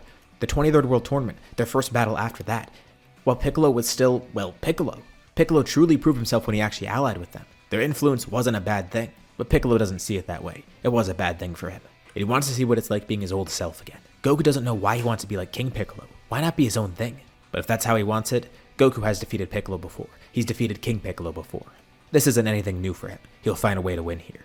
Piccolo's about to land a final blow on Goku. But Goku suddenly vanishes out of the way. Piccolo senses a huge increase in power, but Goku looks normal. He tells Piccolo he didn't really want to use this because it doesn't help too much in battle. But he's gonna have to take this fight seriously. Piccolo attacks again, and Goku dodges. But Piccolo barely grazes him. And Piccolo saw what happened. For a split second, Goku powered up into something else. His hair grew out significantly. His ki spiked dramatically. Goku says it's a new power he unlocked. However, the form itself is very draining. He can't really use it too well. But he's figured out a way to switch from Super Saiyan 2 into Super Saiyan 3 very efficiently. Wait, Super Saiyan 3? Piccolo's never seen Goku fight with that. But Goku launches in to attack once more, and this time Piccolo gets a perfectly clear picture of it. Goku quickly transforms into it mid-attack, unleashing a massive amount of ki, dealing a powerful blow on Piccolo. If Goku utilizes this, he might be able to beat Piccolo. But he's still not sure. Piccolo's power boost from Babidi was pretty strong, and it still seems like Piccolo's not at his full power. Meanwhile, the Kais are able to find Buu's egg, calling everyone over. But Shin notices something that makes him terrified. The meter on the egg, it's still rising. He calls Ten and Krillin over quickly, and they try attacking the egg, seeing if they could take energy out of it. This is a little different from what they're used to, but it's worth a shot, as they utilize Force Spirit Fission. And at first, it seems like it's working. They're surprised that the egg was even drawing in energy still without Babidi, but then Chaozu notices something nearby. Hiding behind a rock, they see a mangled Babidi. How'd he survive? And then their attention is diverted to the distance. They see a blinding glow over the horizon, feeling Goku's energy spike. Babidi weakly laughs. That's gonna be more than enough. The energy that Ten and Krillin have taken out of it, it flies right back into the egg. But also, all the energy from Piccolo's attacks that he lands on Goku, and the damage he's taking too, that fuels the egg even more. The meter reaches its max. Yamcha quickly tries to kill Babidi. He tries to throw up a barrier again, but Chaozu uses his own telekinesis, holding him in place as Yamcha finishes the job. Did that stop it? Ten and Krillin are still attacking the egg, but they can't draw out enough energy from it. There's too much in there already. The ground starts rumbling. Gohan yells at everyone to leave now. As they all move back, the egg begins to hatch. Back at the fight between Goku and Piccolo, both have taken a lot of damage. But as for Goku, he's feeling really worn out by using Super Saiyan 3. Piccolo's stronger than him, even with that new form that Goku has. Goku thinks that maybe if he had Super Saiyan 3 under control, he might have a chance at winning here. But they then feel the same evil ki that everyone else is feeling, and everyone teleports back to where they are. Shin and Kibito are panicked. They say it's over. Buu's being revived. But Piccolo says it's impossible. He killed Babidi. The egg shouldn't be collecting energy still. But Shin then angrily tells Piccolo that it's his fault. If he didn't give in to Babidi, they never would have been here. Plus, he didn't even kill Babidi. Babidi was able to escape. Not unscathed, but still, he was alive. Yamcha and Chaozu were the ones to actually finish the job, and Goku butts in too. He knew this would only lead to a bad outcome, but he thinks that they might be able to beat Buu. They will need Piccolo's help though. If he truly wants to prove his strength and show how strong he is, he's gonna fight against this monster. And Piccolo says he doesn't need to help them, but he's gonna fight Buu though, for his own sake. And once he defeats Buu on his own, he'll return to his fight with Goku and win once and for all. If there was just a little bit more time in the fight, he definitely would have won there. They sense that evil ki approaching, as Buu then flies over to them, kind of unsure of what to do without any direction. But he just goes to where he senses the strongest ki, and he looks very different from what they expected. But they could tell he's no joke. And Piccolo wonders, maybe he can try and control Buu. He does have inherent access to magic, and maybe Babidi's awakening somehow affected his magical abilities too. And he tries it, but he doesn't really even know what to do here. He can't control Buu. Well, he could threaten to seal Buu. He does have access to the Mafuba, but he'd rather fight the Majin. Again, he has to give a good show of strength, confident that he'll defeat this monster. Buu has no clue what's going on, and then Piccolo suddenly attacks him, catching Buu by surprise. And it seems like Piccolo's completely overwhelming him, as he finishes it off with a powerful ki blast, seemingly erasing Buu too. But they could still sense him. Buu regenerates pretty casually, coming back completely unharmed, saying that was pretty fun. Shin tells Piccolo he can't take it so lightly, they have to kill Buu now. Maybe a combined attack from everyone will fully destroy him, or if there is some way to seal him, they could do that. So everyone attacks at once, trying to use their own abilities and powers here. Goku and Piccolo are the powerhouses being able to deal the most damage, but Krillin and Ten, with Force Spirit Fission, they think they could help here. And as Buu fights everyone off, he realizes that he's getting a little bit hungry. To everyone, it seems like they're on the verge of victory. Even though Buu continuously regenerates from their attacks, if they utilize all their power simultaneously, it could do the job. But all that regeneration is making Buu hungry. And on a whim, he shoots a beam at Goku, with Goku not being able to move out of the way in time. Buu then stretches an arm out, grabbing Goku, as Goku then turns into a cake, and Buu eats it in one bite, saying it's not enough, and then launching another beam that hits Piccolo, turning him into a cookie. It all happened so quickly that they couldn't even do anything. Did that really just happen? Did Buu turn them into food and eat them? And more importantly, does that mean they're dead? The ground starts shaking violently, and there's a deafening scream. It's from Gohan. Gohan's been worried this entire time, angered even. Obviously everyone's under threat, but this sent him over the edge, thinking that Goku's dead. And Gohan completely transforms, in a form that looks similar to what Goku had before, Super Saiyan 2. This is actually the first time he's accessed it, and this anger served as a perfect catalyst for him, as he rushes in towards Buu, attacking with that rage that's fueling his power. And at first it seems like he's actually able to do some damage, but remember, not even Goku and Piccolo could kill him right away. This power boost does help, but it's not going to give them their victory. Although amidst their battle, Buu just stops attacking for some reason. He grabs onto his head, feeling strange. He lets out a powerful scream, and Gohan takes the chance to try and attack him even more. But then at the very last second, he falls back, as Buu then lets out a massive amount of energy, exploding, completely blowing himself up. They have no clue why he did that, but they know he's going to regenerate. And they see him starting to regenerate, but something's weird this time. He starts to look a little bit different from before. And as he slowly reforms, they feel that his ki has changed a bit. And at first, they don't notice how much the power's increased, but then they really feel it. Buu's regeneration completes and he stands there looking completely different. Even he looks confused, but he can actually articulate it this time. He doesn't know what happened to him. It seems like eating those two actually helped him absorb their power. And not just that, their intelligence too. And then he starts laughing. That's amazing. Not only did he get a good snack out of it, but he got their power too. It seems like they're still alive inside of him and he's just using their power for himself. There's no way they could fight Buu now, but maybe they could reverse this. This is a good thing. Gohan turns to Ten and Krillin looking serious. If he truly absorbed their power, that means Piccolo and Goku are still alive, which not only means they could still be saved, but that means the Dragon Balls are still intact too. But even better, if they've been absorbed by Buu, that means Force Spirit Fission could probably take them out of there. It's a long shot, but it might work, and they could reverse Buu to how he was before and defeat him all with their combined power once again. This time for good. But Buu then vanishes and then moves right in front of them instantly. He says he can guess what they're planning. They're going to try and use Force Spirit Fission again, right? How does he even know about that? He has the knowledge of Goku and Piccolo. He knows what they're capable of. He knows they're probably going to try and do it, but it's not going to work. It's a good plan, but they're not going to be strong enough to remove Goku and Piccolo from him. Gohan angrily throws a punch, with Buu effortlessly dodging. Everyone tries to attack together once again, but Buu just dodges all their attacks, fighting them with no effort. And surprisingly, he even just starts yawning. He grows multiple arms, one for each person around him, with him hitting everybody one time, knocking them all away. Fusion, Force Spirit Fission, any techniques that they have, they're not going to help against him. And honestly, he's kind of bored here. He didn't want to give them a chance, but it doesn't seem like they're strong enough to face him at the moment, so why stick around? Especially because he definitely has someone better in mind right now. You know, it might be their lucky day. Mainly because they're going to live, even if it's only for a little bit. This will give them an opportunity to get stronger. Once he returns, he'll face them again. But for now, he's just bored. He's not going to waste his time here. Maybe he'll pick up some food on the way, but he has a better idea in mind right now. He knows a warrior stronger than any of them, thanks to Piccolo and Goku's knowledge. He rockets off into space. Before they even realize it, he's gone. Gohan desperately tries to launch one last attack, but Buu's too quick for them. The attack hits nothing. No one really has a clue of what just happened, but they know Buu is going somewhere now. But Krillin immediately knows what he's talking about. Apparently he has Goku and Piccolo's knowledge now too, and he mentioned how he wanted to fight a stronger warrior. If he's going out into space, Krillin has an idea of where he might be going to. Maybe he's going to find Broly. Shin and Kibito don't know who that is, but at least now they might know where Buu's heading off to. They don't even know if they could find Broly, which is kind of a good thing though, because that means Buu probably can't find him right away either. And it seems like he's going to leave Earth alone for now. He's just out there searching for Broly specifically. Maybe they have some time to prepare. Gohan powers down and says he knows what they need to do. He's angered once more at his weakness. He has been training, but it doesn't seem like he's been taking it seriously enough. His future self said the same exact thing. He had the ability to stop tragedy, but he didn't. And he regretted that. And now Gohan's feeling that same thing in this timeline. But he doesn't want to feel that. He wants to make up for it. When he saw Broly and Goku defeat the androids, he was less serious because he knew that things were alright. He thought he would never have to take up the mantle and fight for them. Even now he feels bad for not doing too much here. And he needs to make up for it. His friends and family are at risk. And Goku's absorbed too. Kami even interrupts the conversation too. He says the Dragon Balls are still safe. Piccolo's absorbed, but he's fine.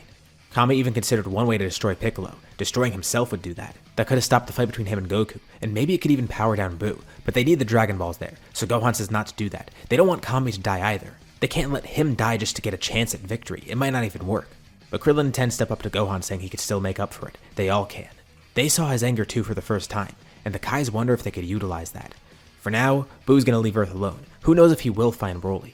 But they have time to prepare. Gohan and the humans go off with the Kais, with Shin having an idea of how to train them in time. It's not like they can gather up everyone either, and once Buu is back on Earth, they'll come here immediately. If he gets here before too. They do bring Kami along with him though, heading off to the Sacred World of Kais, planning their next move. Everyone arrives on the Sacred World of Kais, and immediately, Shin points out the Z-Sword. They're gonna try training with that. Someone's gonna have to try and pull it, and then maybe they could try swinging it around. Which is definitely gonna be tough. Everyone takes their own turns trying to do it, and it seems pretty impossible. Even for Gohan, who just got Super Saiyan 2, he might not have enough strength to do this. If only he were a little stronger, he might be able to pull out the sword. But Ten and Krillin decide to help, trying to use their power in a way that they haven't really used before. Force Spirit Fission can take power, but they could probably use it in reverse if they tried. It's not like granting energy is a weird concept to them either, and Force Spirit Fission would only empower that. So they try to give some of their power to Gohan. Especially if this is their only chance at defeating Buu, they're gonna need to try everything they can to pull out the Z-Sword. The two of them channel some of their energy into Gohan, who powers back up into Super Saiyan 2, trying to summon all of his might to pull the Z-Sword. At first, it still seems like he can't pull the Z-Sword out, but eventually, it budges. Gohan finally pulls the Z-Sword from the stone. And immediately he starts training with it, with everyone else trying to get a shot at it. Even though it's a lot tougher for them to use. They will need to make this quick though. They don't know where Buu is or when he'll come back to Earth. Maybe he will find Broly and Broly will be enough to defeat him. They don't know how strong Broly is now, especially after all those years have passed. But what if he is stronger than Broly? Or what if he doesn't find Broly and decides to come back to Earth first? None of them have a clue where Broly is and they can't sense his power. So they assume that Buu's gonna have a really hard time finding him as well. Luckily, they actually have a good amount of time here. The guys try and monitor where Buu is, and he's just flying around space. He is destroying planets here and there, but not many people are getting killed, if any at all. He's basically just enjoying his new power. And during these few days, a few things happen. For one, the Z-Sword eventually does break. Everyone gets an opportunity to try and swing it around, with Gohan, Ten, and Krillin seeing the biggest gains from it. Yamcha and Chaozu try their hand at it too, but it doesn't really work out as well. And once the Z-Sword breaks, Elder Kai is freed from it. It seemed hopeless when the sword broke, but now with Elder Kai here, they might have a chance at beating Buu, especially because of something that he has in mind. He has a certain ritual that can awaken people's powers, and maybe with that type of strength, they could use that to defeat Buu. The ritual is first performed on Gohan, then Krillin, then Ten. He's gonna do the same for Yamcha, Chaozu, and Kami as well. He wants to strengthen everybody here, and Kami wonders what will happen to Shenron if he gets his own power unlocked. During this time, they've also been able to gather the Dragon Balls, keeping them here on this planet just in case. It's good that they've already had this much time to do the rituals and get some training in.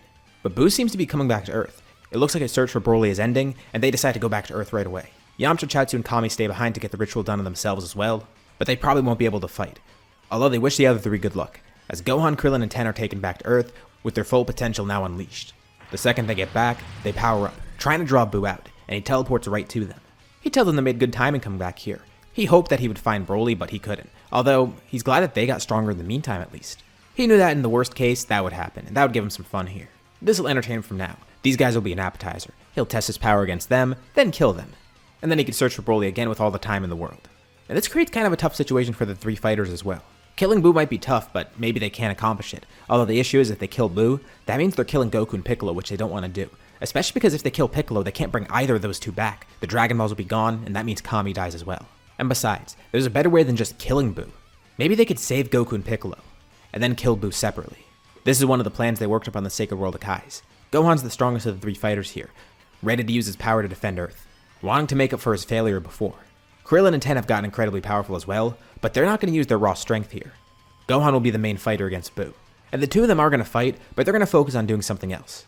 And Buu's aware that they might be a threat. He knows about their Four Spirit Fission, and he tells them they could attempt to do that. He assumes that's what they're planning on doing, which is exactly what they're planning on doing. But he tells them it won't be that easy, especially with the gap in power between everybody here. But this does pose a threat. It's a smart move from them, and he knows that if they pull this off, he'll be screwed. He'll lose all his power. A 3v1 battle begins. Buu tries his best to dodge any sort of attacks from Krillin and Ten, but it's tough when he's fighting against Gohan too.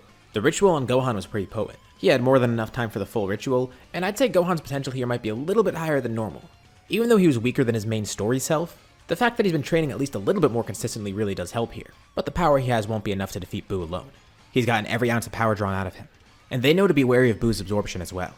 Gohan tells Buu that this is the end of the fight. He's already lost. By giving them that much time to prepare, he's done.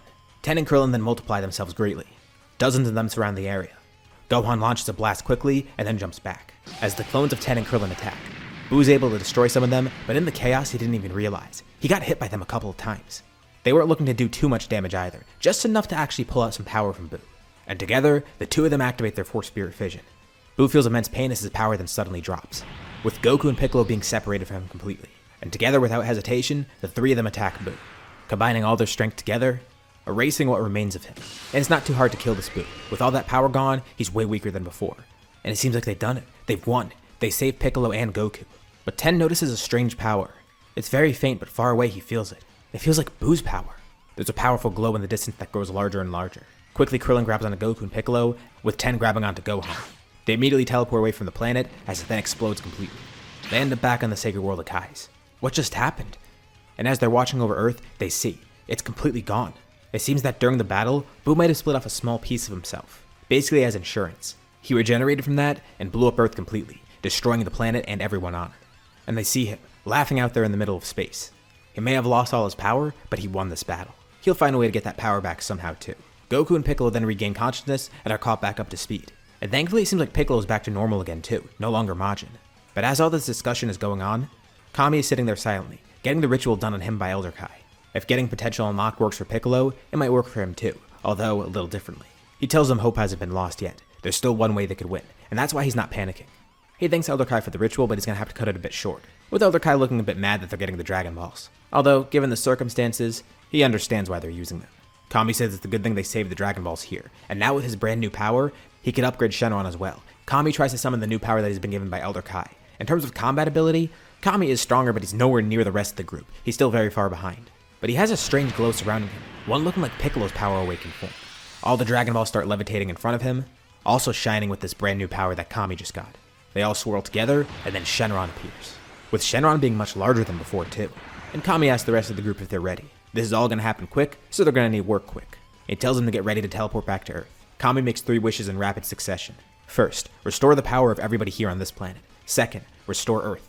And third, revive all the innocent people on Earth killed by Buu. And Shenron grants all the 3 wishes together. Kibito gets the group together, and as soon as Earth comes back, he brings them there. Buu's still floating out there in space and sees the planet reappear, quickly rushing back over. But before he even touches down on the ground, he's hit by an attack from Gohan, knocking him right into Goku, caught him between 2 blasts from the 2 of them. Once more he tries to split himself up, but Gohan wastes no time, putting all of his power into one blast, saying that's not going to work again, completely obliterating Buu. And now, it's finally over. Earth is back to normal. Thanks to Kami, they were able to save everything. Him being proactive here saved everyone, and it makes Piccolo wonder what Kami's truly capable of, especially since that's his counterpart. The Kais then show up here to congratulate everyone to make sure they're okay. But then, surprisingly, 2 other people teleport in, and they hear a familiar voice, with a man saying that he's sorry that he couldn't come here earlier because he sensed the battle when it was way too late. But if there's still a threat here, he can make it right. It's Broly, with Paragus alongside him. You know, it's actually good he didn't show up right away because that probably could have led to more disaster. Broly wouldn't have known that Buu could absorb him, and then that would have been really bad. Although, they're glad to see those 2 again, and it's a good thing they taught Broly into transmission because now he can come here whenever he wants. And it seems like their journey in space is over. They've achieved what they wanted to. Paragus was mainly concerned about anyone else in the Frieza Force left over, and wanted to see if there are any Saiyans out there. They actually couldn't find any other Saiyans. Even though Tarble is still out there, they didn't locate him, and there wasn't anyone else that they could find. But as for the Frieza Force, yeah, they were able to completely eliminate whatever was left of it. There were a few soldiers here and there, and now there's nothing. Well, they hope so. And they're still going to keep an eye out, but it's better to just relax on Earth now. The 2 have gotten stronger as well, including Paragus, who had to train a little bit himself. He didn't want Broly doing all the fighting. It's just good that everything turned out well. Although Piccolo and Gohan have mixed feelings. Piccolo actually did retain some of the power that Babidi unlocked. But Goku was right. It was a bad choice. He regrets doing it. It was interesting to return back to his old self for one day. But to think he did all that out of curiosity, lowering himself to being possessed by someone, he resents it. And as for Gohan, he feels like he failed once more. Like, yeah, they won here, but despite that great power that he got, Kami had to bail him out. He's glad he at least landed the finishing blow on Buu and made it right. But he feels responsible, and he doesn't want to feel that again. He felt weak at the beginning of the arc, and now he has that power, but he has to work on it. He has to figure out how to properly use it. Goku says the 3 of them did a good job. Without Gohan's power and the strategy of Krillin and Ten, everything would have been lost. Even with Kami's help, they wouldn't have been able to defeat Buu. It's great that those 3 stepped up. And in the meantime, Yamcha and Chaozu are even getting their potential unlocked. Just because, why not at this point? We fast forward a few years. And as you'd probably expect, Beerus wakes up, having dreamt of the Super Saiyan God, immediately making his way towards Earth. The best part is, every Saiyan that he wants to see is here. He was mainly curious about Goku, Gohan, and Broly. He fights the 3 of them, and they definitely are strong by mortal standards, but not very strong in comparison to him. He's kind of unimpressed. Even with Goku using Super Saiyan 3, Gohan using Ultimate, and Broly using his newest form, Super Saiyan 2, it's not working, which really shocks them because seeing Broly with Super Saiyan 2, they think that would just end it right there, but no, it doesn't. Beerus is really that strong. This part of the story takes place way earlier on than when Broly initially shows up in the story, obviously. Plus, given Broly's different upbringing here, it does alter his potential compared to the original story. Also, because if I had him grow like the original story, he'd be pretty much unstoppable right now. But at the same time, I guess this growth is way more reasonable than what happened in the actual movie. So yeah, not accurate, but somehow a lot more reasonable. Although he's definitely the strongest of the group by far. Even Piccolo and some of the humans fight, but they don't accomplish much either, despite their great strength as well. They find out about the Super Saiyan God ritual, but it might be impossible. They do have the right number of Saiyans here. There's Goku, Gohan, Goten, Paragus, Broly, and then Pan. But they're unsure if Paragus and Broly are suitable as righteous Saiyans, but it's at least worth a shot. And they really don't want to piss off Beerus either because he might have to give up on this. But Kami does suggest something too. Well, in case this doesn't work, they can unlock Goku's potential too. He actually has the ability to do this now. He didn't even realize that Namekians get this ability at their old age. And thanks to Elder Kai unlocking his power, now Kami can do that to other people too. So, it's good as a last resort. They keep it in mind, but thankfully, the ritual does work, with Goku turning into a Super Saiyan God. We could skim over the actual fight itself because you know how it goes. Beerus ends up winning and Goku loses. But Beerus is intrigued by the fight, and wonders where Goku can go next. Why not have his potential unlocked by that Namekian too, especially since he's a Super Saiyan God now? That could really be interesting. Hell, maybe they could perform the ritual on Gohan and Broly. They don't know if it'll work on those two because Gohan's a hybrid Saiyan and they're not sure if Broly's righteous enough for that ritual to work on him. Him being part of it is one thing, but they don't know about him being the center of it, and that's why they chose Goku. And that's why Beerus thinks that Goku might be his best bet at a rival. And imagine a Super Saiyan God with more potential unlocked. But Goku's not too hot on the idea. He wasn't a big fan of the ritual in the first place. He did it out of necessity, and he doesn't really want to do it again if it's not really necessary to do. He likes working for his power, not having rituals unlock it. And Beerus brings up something interesting too. He understands that Goku defeated Frieza a while back, right? And it seems that he might have been the first Super Saiyan. And Goku says, yeah, that's partially true. He was the one to defeat Frieza, but he wasn't the first Super Saiyan. It was actually his father, a while back. The whole reason Frieza sought out Goku in the first place was because his father became a Super Saiyan. Which makes Goku chuckle a bit, remembering what Bardock said. He actually prophesied that Goku would be the next Super Saiyan, somehow having a vision of that. Of course, he's long gone now. But Beerus sees that as an interesting twist of fate. First, Bardock prophesied that Goku would be the next Super Saiyan, and Beerus prophesied that Goku would be the next Super Saiyan God. Goku was born as a normal low-class Saiyan, and through his hard work, he attained all of this. And Beerus wonders if he was destined for that greatness, making him more excited to see what Goku can do as a rival, and Goku said he doesn't know if he's been destined for it. But he knows for a fact that he worked hard to achieve what he's gotten now. At least for everything before Super Saiyan God. But with this form, he could work to make it his own. Even if it was granted to him by ritual, he could work to make it his. And that's the next step in his journey. He's going to make this form even stronger. He's going to grow beyond this. And he'll be a worthy rival to Beerus. And not long after, Beerus does end up returning to Earth, mainly to get some food there, but also because he wants to take Goku to his planet. He's going to be training under Whis next.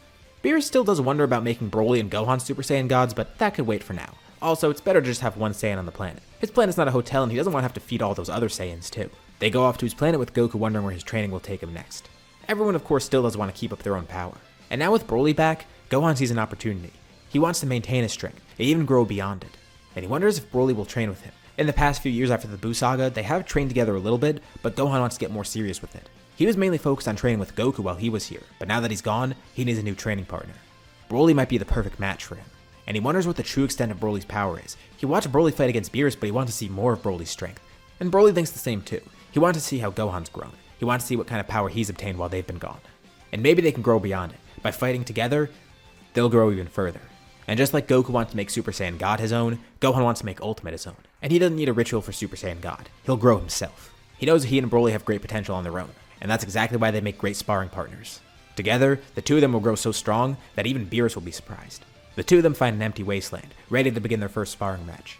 Gohan powers up into Ultimate, showing it off to Broly for the first time. As Broly then powers up into Super Saiyan 2. And Gohan's glad to see that he has this under control. He remembered that Broly couldn't even control the regular Super Saiyan before, and now he's gone even beyond that. Hell, he probably has a better control of that than Gohan does because Gohan barely unlocked it. But this will be a great test for both of them. Gohan and Broly begin their first battle in a while, with Broly being able to fully showcase the power of Super Saiyan 2, or at least his version of it, and Gohan getting to use Ultimate to its fullest potential, finally fighting an opponent where he could use his full power against them. Gohan's impressed to see how strong Broly is in Super Saiyan 2. It only makes sense though. He was always kind of different with his power, especially just as a Super Saiyan, so the fact that he's that strong as Super Saiyan 2 is incredible. And Gohan imagines what it would be like if he had his potential unlocked like him, or even if he got Super Saiyan 3 like Goku has. Either outcome could be pretty interesting, but he does wonder why Beerus didn't want to take Broly instead. He clearly was the strongest of the group by a long shot. But Broly thinks that Beerus noticed something that he's known for a while. Broly is a great fighter, and his power is incredible.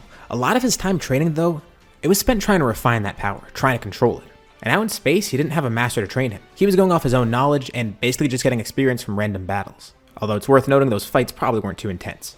Broly may be the strongest here, but in terms of raw skill, he's actually somewhat behind everybody. Beerus even noted that to Broly during their fight, commenting on Broly's apparent lack of skill.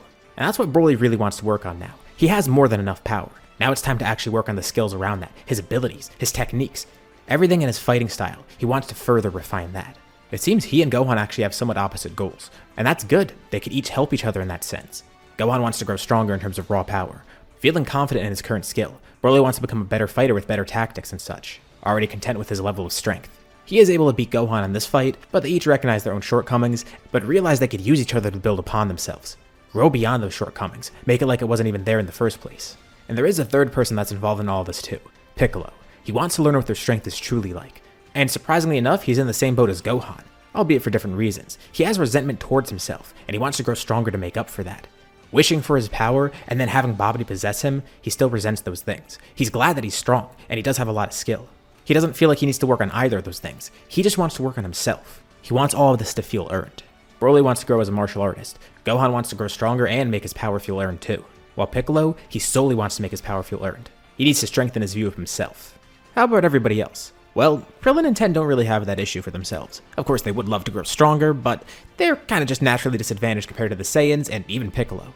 Not that they mind though, they're content with their strength and their abilities. They already helped save Earth once. They've been content pretty much for this whole story. They will continue pushing themselves further though. They will keep it up still. It's worth noting that not too much has changed with them because of that though. But they're not going to slack off by any means. I will mention Videl though. She is still somewhat involved in her training after Pan is born, but there's not really too much that she could do. She's occasionally pretty active with Gohan and spars with him, but don't expect her to get on their level or anything. As much as I would love to include more of her, that just won't happen. As for Goku, well, he's being Goku, albeit on Beerus' planet this time. His training's going pretty well, and it's not like anything's going to happen in the meantime. There's no Resurrection F at all, because Broly and Paragus' whole point of going out in space was to eliminate the rest of the Frieza Force. There's no one left to bring him back. It's not like he'd even stand a chance if he came back anyways. But that just doesn't happen. Although, the Universe 6 tournament would probably still happen like it normally did. At least everything that built up to it. The team itself is going to be different. And it's not like they're short on any fighters. There's multiple people that Goku can recruit for the team. Besides the obvious picks for fighters here, even consider the fact that there's Yamcha and Chaozu who are much stronger than normal and did get the ultimate ritual done on them too. And while he's not a fighter, even Kami's a lot stronger than normal. Not to mention there's Videl and even Goten. Paragus is a lot stronger too, but he is in his rapid aging phase, so he's not going to be too good of a fighter here. Although most likely the team would be the strongest people that he could find. So besides Goku, it's going to be Gohan, Piccolo, and Broly. And as for the fifth member, let's say it's Krillin. It could be either him or Ten because I still consider them both equal at this point. Goku also does try to train himself up more before the tournament, although this is Kami's room of spirit and time, so Goku's not going to be going in there for 3 years beforehand. But it's not like he won't train before the tournament. And now we get to the actual tournament itself. Piccolo thinks this will be a great chance to prove himself too. Not that he needs to prove his strength to others, but just to feel better about his own power. It's been a few years since he got possessed by Babidi, and all the strength he's gained since then is just because of his own hard work. And maybe fighting some of the strongest people in another universe, it'll make him realize he's content with his power, he's content with where he is, it's his own strength, because that's what he's been struggling with this entire time. That sort of imposter syndrome he felt. Piccolo actually does end up going first, and as for the fights himself, well, they're not too tough. The first 3 fighters are pretty easy for Piccolo to defeat. Piccolo's able to strategize a way to defeat Potamo, and as for Frost, he can see through his fake politeness. Even using his sharp sense of hearing to hear that Frost is trying to use some sort of needle underneath his arm, which is a really good catch from him. As for Magetta, that's a little bit tougher, but Piccolo would be able to insult him pretty easily once he figures that out. And unfortunately for Cabba, he's not going to learn anything about Super Saiyan, but he has a pretty respectful match with Piccolo, although he does lose. So Piccolo's just swept through the first 4 fighters here, wondering if he can go for 5. Of course, he's not going to be able to defeat Hit, but he should be content that he fought those 4, right? Especially because they're not necessarily weak either. He had a really good showing here. Even Beerus is impressed to see how well Piccolo's doing. But they watch as the next person goes up to fight Hit, and that's Broly. Beerus and Goku note that Broly's grown considerably since they last saw him. He's had a proper training partner, and has been focusing on more than just power. Out in space, he was fighting random people from the Frieza Force, and didn't have the best training resources, and didn't really have a training partner either. It's not like Paragus would help much. Here on Earth, he has Piccolo and Gohan. He has all the resources here on Earth too, and he's at home, he's in a much better environment, since Earth is his new home now. And over these past few years since he showed up in the Buu Saga, and even just the time since Battle of Gods, he's grown notably. He's a much more skillful warrior now, and even though he wasn't solely focused on growing his power, that did happen. It's not like his strength wasn't going to increase. And this will be a true test of his battle prowess here. Beerus is actually pretty impressed to see how strong Broly is. Goku even says that Broly might be getting close to his level too, even after getting God Ki and getting another form on top of Super Saiyan God, which he hasn't shown yet. Strength might not be an issue here against Hit. It's going to be the skill involved. If Broly could properly formulate a good strategy here to defeat Hit, he could win. In this fight, Broly takes notes from who he admires most, Goku. He's such an amazing warrior and a quick learner. Broly has to carefully study every single movement that Hit's doing. And maybe he could figure out the key to his power. He saw some of that in Piccolo's fight too. He's been analyzing the entire time. Noting that right before Hit attacks, he makes a weird movement. It's pretty subtle, but he's able to pick up on it. And knowing that Hit has some control over time, Broly realized what he could do. He could watch when Hit's about to attack. And he's actually taken a few attacks from Hit already. This is basically for Broly to see what type of attacks Hit's going to use here. Overcoming time skip will be hard, but Broly realizes. He just needs to watch out for when Hit's about to attack, and then try and predict what he's going to do next. He tries this once, putting all of his power into a melee attack. He knows he's not going to be able to do this a lot, because once Hit catches onto it, it's going to be harder to pull off. So he tries not to waste his chance. Hit uses time skip, about to land an attack on Broly. But Broly's able to predict where Hit's about to be. Before he's even attacked, Broly puts all of his power into a devastating kick. Hit's about to make contact, but Broly's leg makes contact with Hit first. There's so much power contained in this kick that all the tiles in the ring are flung up in the air. and hits Rocket at outside of the ring, crashing into the barrier and then falling to the ground. He gets up and realizes that he was knocked out by that. Did Broly actually predict his attack? And Broly's glad that worked. Not only did they get to win the tournament, but there's a win for Piccolo and Broly. Piccolo did feel some sort of fulfillment in using his power for those fights, although this may still not be enough for him. As for Broly, he sees the fruits of his training. He won that fight mostly through use of his own skill. He's making great progress, and he's glad. This is actually enough for Beerus to take Broly with him. He was considering it before, and now that he sees that Broly's gotten control on his skill, he wants to see more of how he could use that. Maybe if Broly became some sort of Super Saiyan god or something. He doesn't know if it's even possible for Broly to do so, or if they'll have to do the ritual again, but maybe it's just worth checking out. Honestly, Broly's not even too focused on getting the ritual done. If he gets it naturally through training, that would be great, but they're not sure how that works, if that even will work. He's just glad that he could be training under Whis, and is more focused on what he could learn from Whis in terms of techniques and such. Unfortunately though, this doesn't mean that Piccolo or Gohan's gonna go with Beerus either, especially because Gohan didn't do anything in the tournament. But now that means he's gonna spend a lot more time with Piccolo. Both could still grow off each other, but Piccolo notes something really strange to Gohan. After all this time, and everything he's experienced, he still doesn't feel fulfilled for some reason. He can't put his finger on why that is. It's not his strength. Piccolo's a powerful warrior. It's not his skill. Piccolo's incredibly smart and talented. It's not his accomplishments. Or the fact that he's not evil anymore. He even tried becoming evil again and it didn't feel good. It was a temporary high. And Gohan notices this. After all the time spent with Piccolo, he could tell. Their relationship is far different than the main story, especially because of how new it is. It's basically just appearing here. But Gohan brings up something to Piccolo that he mentioned before. What if Piccolo actually is missing something? And not in the sense that it's something mental or something related to his strength, but he's physically missing a piece of himself. At first Piccolo isn't sure what Gohan means, but then he realizes. Gohan reminds Piccolo that he actually is missing a part of himself. He and Kami were once one person, and now they're split. Maybe that's the root of Piccolo's feelings. Maybe he yearns to be that nameless Namekian again. And Piccolo calls this ridiculous, trying to keep a cool demeanor. He would never want to merge with Kami again. He wants to be his own person. But he does wonder. Maybe that could actually be the case. It does take a lot of thinking too. We go into another year time skip. There's no Zamasu arc either. Zamasu may learn eventually that there are multiple timelines. However, it's worth noting that the tournament won't be a catalyst for this. Without watching Goku fight, or using godly powers for that matter, I don't think this will be enough to set him off. Maybe he'll harbor those emotions deep within him, but I don't think he would act on them. After the tournament, not much changes. Except for one really big thing. After all this time thinking, Piccolo finally decides to try this out. He wonders if merging with Kami is the key to getting his inner peace that he needs. Also, Gohan is trying to recommend it a lot. And at some point Piccolo gives in, consulting Kami. Kami actually did see this coming too, and was wondering himself. Piccolo has changed a lot since he was first reborn. It's not like he's a righteous, pure-hearted warrior or anything, but Piccolo's definitely a much better person now. And Kami thinks that maybe the two of them joining together again, it'll make Piccolo a truly good being. Besides, Kami feels like he's done his job as Earth's guardian. And the power he's gained from having his potential unlocked, he wonders what that would look like within Piccolo. There is only one concern. Earth won't have a guardian after this, but Kami says he'll do this under one condition. He'll be granting all of his power to Piccolo. He will cease to exist. It'll just be Piccolo. The only condition he has is that he wants Piccolo to be Earth's next guardian. They were once the same person, and almost became guardian as that one person. And now that Piccolo's a much better being, maybe he'll be a better fit for guardian. That nameless Namekian can be Earth's guardian. And right before they merge, Kami imparts some knowledge onto Piccolo, formally passing on the role to him, and trying to tell him how to make the Dragon Balls because once they fuse, they'll be gone. He's not too sure if this is possible, but with him being part of Piccolo, maybe it will be. Maybe Piccolo could reform his own set, especially with Kami's own potential being awakened. Maybe that can manifest through the nameless Namekian. That ability to create Dragon Balls and to use that sort of magic. The two of them begin the process and fully merge together once more, with the new Guardian of Earth being born. He looks like Piccolo and he talks like Piccolo, but it's not necessarily Piccolo. He's a brand new warrior, far stronger than the ones before, but also a brand new Guardian. They were destined to come back together someday. And the most important thing from this merger is that Piccolo actually feels that fulfillment that he's been looking for.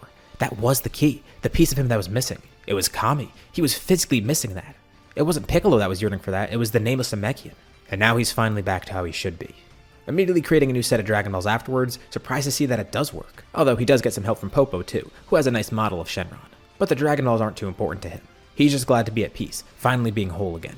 But his true test as Guardian will come soon, because the Tournament of Power is on the horizon. Zeno gets pretty bored, especially without having another Zeno to keep him company. And without Goku even pushing him to do the tournament, he decides he's going to do another tournament. He always wanted to do it after seeing the Universe 6 tournament.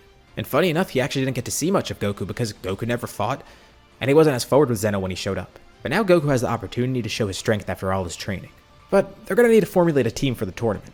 Gohan is selected as the leader, with Gohan confident he could do a good job leading them. Forming the team isn't too hard at all. There's Gohan, Goku, Broly, Krillin, Ten, Roshi, Yamcha, Chaozu, and Piccolo. It'll be the first time Yamcha and Chaozu actually get to fight seriously with their ultimate form. and the first time Piccolo fights as a unified Namekian. But they do need one more person. Who could they have as the 10th fighter?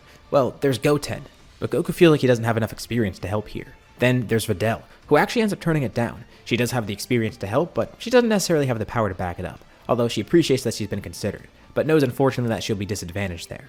However, she does say that if they can't find a 10th member, she will join to help them. There's also Paragus, who can fight, but his old age might slow him down a bit, even with his improved strength now. It would be great if future Gohan were here to help. But they have no way of getting him here, and he's probably just enjoying a peaceful life. And even though we didn't cover his timeline, he actually is enjoying a peaceful life. Well, Gohan says they should just have Videl on the team, and he could stick with her the entire time. Piccolo thinks he might have merged with Kami too soon, because if they had Kami, he could have been the 10th warrior. And it's not like there's anyone they could revive with the Dragon Balls either. Reviving someone.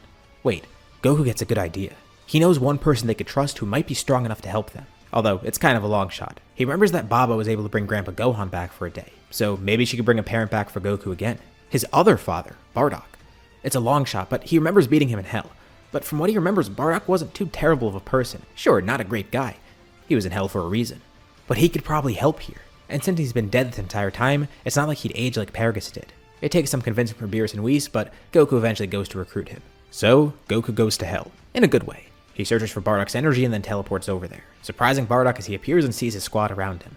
At first they all look confused, but Tora knows who that is, and Bardock obviously does too, and he's just confused to see Kakarot here. Did he die this time? No, Goku says he's here for a different reason. He wants Bardock to help them fight, and explains what's going on. He's just surprised that after all this time, that his son has shown up here, and it's surprising to hear that he can come back for a day too. Honestly, he doesn't necessarily want to be revived, but hey, if it's just for a day, he will help out. Especially because it could be pretty fun to fight some strong warriors from other universes, and the outcome of this battle will decide his existence. But before they go, Goku does ask Bardock, show his full strength. He wants to see what Bardock's going to be working with during the tournament, and Bardock says he won't disappoint. He has been training non-stop in hell, especially ever since he's seen Kakarot. He's even gotten word that Kakarot has become the Super Saiyan that he wanted him to be. They know that he killed Frieza. Goku powers up, showing off Super Saiyan, saying that he's even gone beyond this. Bardock's glad to hear that, so it wasn't just him. He starts charging energy, first going Super Saiyan, but then something else changes too. At first Goku's not sure what's going on, but then he immediately realizes what Bardock's doing. His hair grows out considerably, and his power shoots up dramatically. And in response, Goku does the same thing too, with Bardock and Goku both showing off Super Saiyan 3 to each other. And Bardock laughs at this, having expected Goku to pull this off. But Goku's pretty surprised to see that Bardock has it too. Goku says he has power beyond that, and he'll show Bardock during the tournament, but tells Bardock to save that power. Baba did mention that once Bardock's revived, using too much energy could shorten the time he has in the living world. But Goku looks forward to how he'll perform in the tournament. Bardock's brought back to the living world, meeting the rest of the team, and even his grandson, Gohan. It's a bit of a strange experience for everybody. They never saw Bardock before, they've only really heard about him. And it's especially strange because he looks exactly like Goku. But thankfully, they now have their 10th member, as Team Universe 7 goes off to the tournament, ready to start this battle. The Tournament of Power begins. Bardock's a bit surprised to see all these other universes. Obviously, Goku did tell him about it. But it's weird seeing this in person, and then all these other gods here. He didn't even know a god of destruction existed. They heard rumors about it, and they know that Beerus apparently visited the planet, but again, he's never seen it, so he didn't know for sure. Plus, there's all these other gods, and the fact that there's more than just one universe. It's mind-blowing. But Goku says he'll get used to it. Just focus on the fights for now. And that works for Bardock. Of course, he's not going to be close to Goku's level because he doesn't have access to Godly Ki, but he has been training non-stop for all these years. That's one perk of being dead. He never was sleeping. And he had a decent amount of freedom in hell, so that's what allowed him to train like this. And just as important, he has a lot of skill, which is why he was a great pick here. He's been fighting his entire life and was part of the Saiyan army too. Regardless of strength, this all comes natural to him.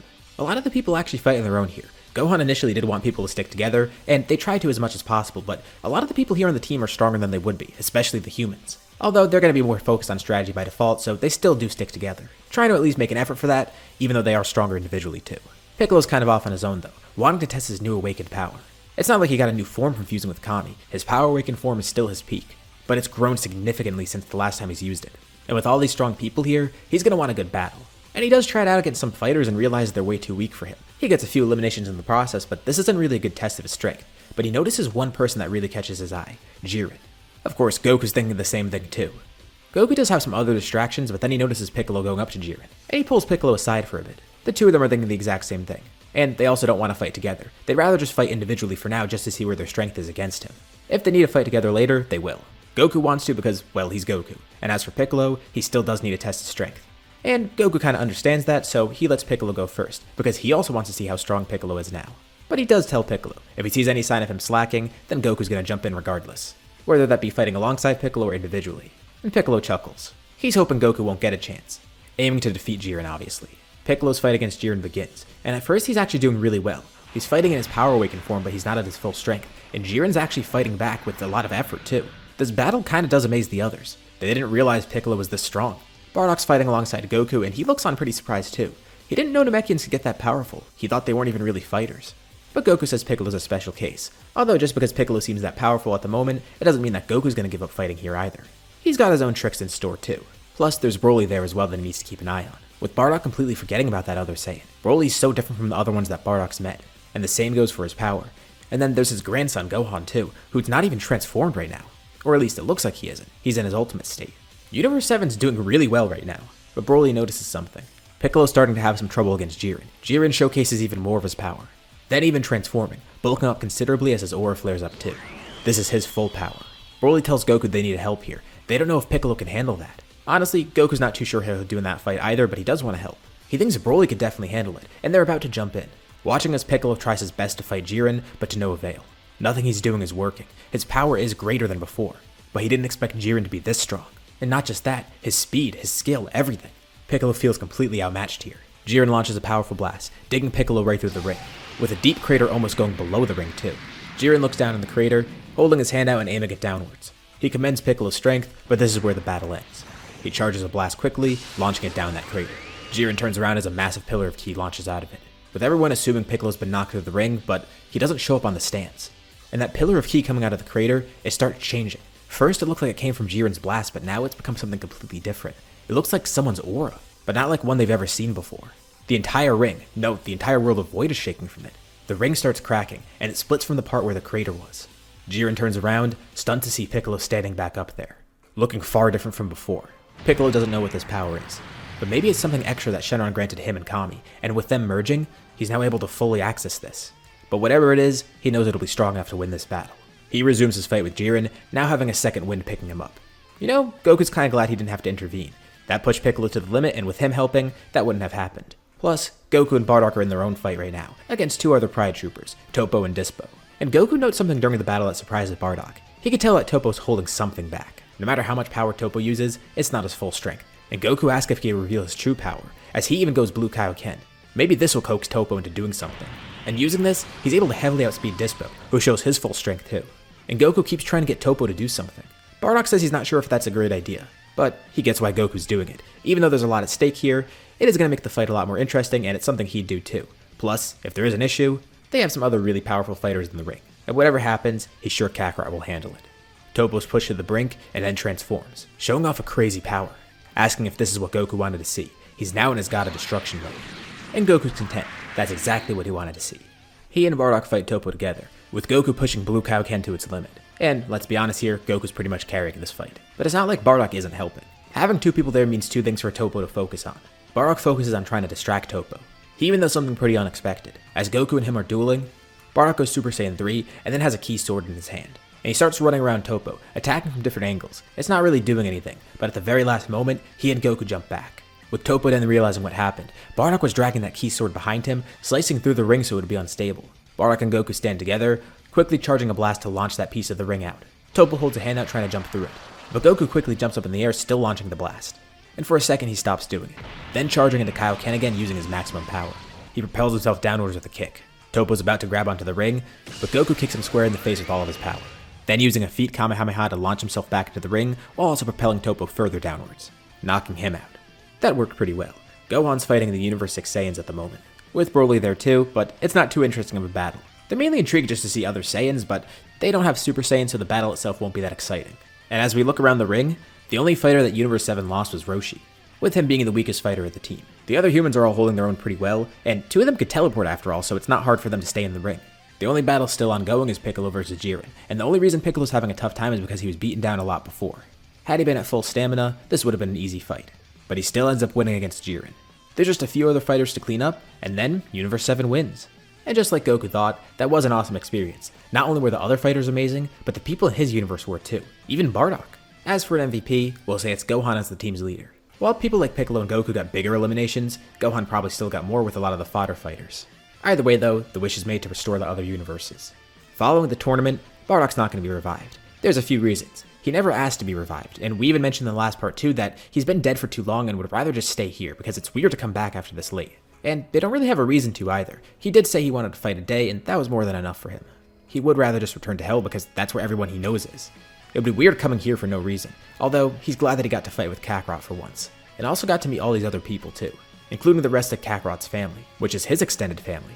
And while he is going to go back to Hell, Goku does return with him, and now that he's not strapped for time, he actually gets to meet some of the other people that Bardock surrounded himself with. Mainly interested to see his brother and his mother. Raditz isn't too surprising, but for Gina he was surprised to see her here because he didn't hear much about her. Although, apparently she was in Bardock's squad too a while ago, which is strange because she seems so different from the other Saiyans, but nope, she has at least a double-digit kill count. Weird. And Raditz is intrigued to see his younger brother. There definitely is a family resemblance there. Not with him, with Bardock.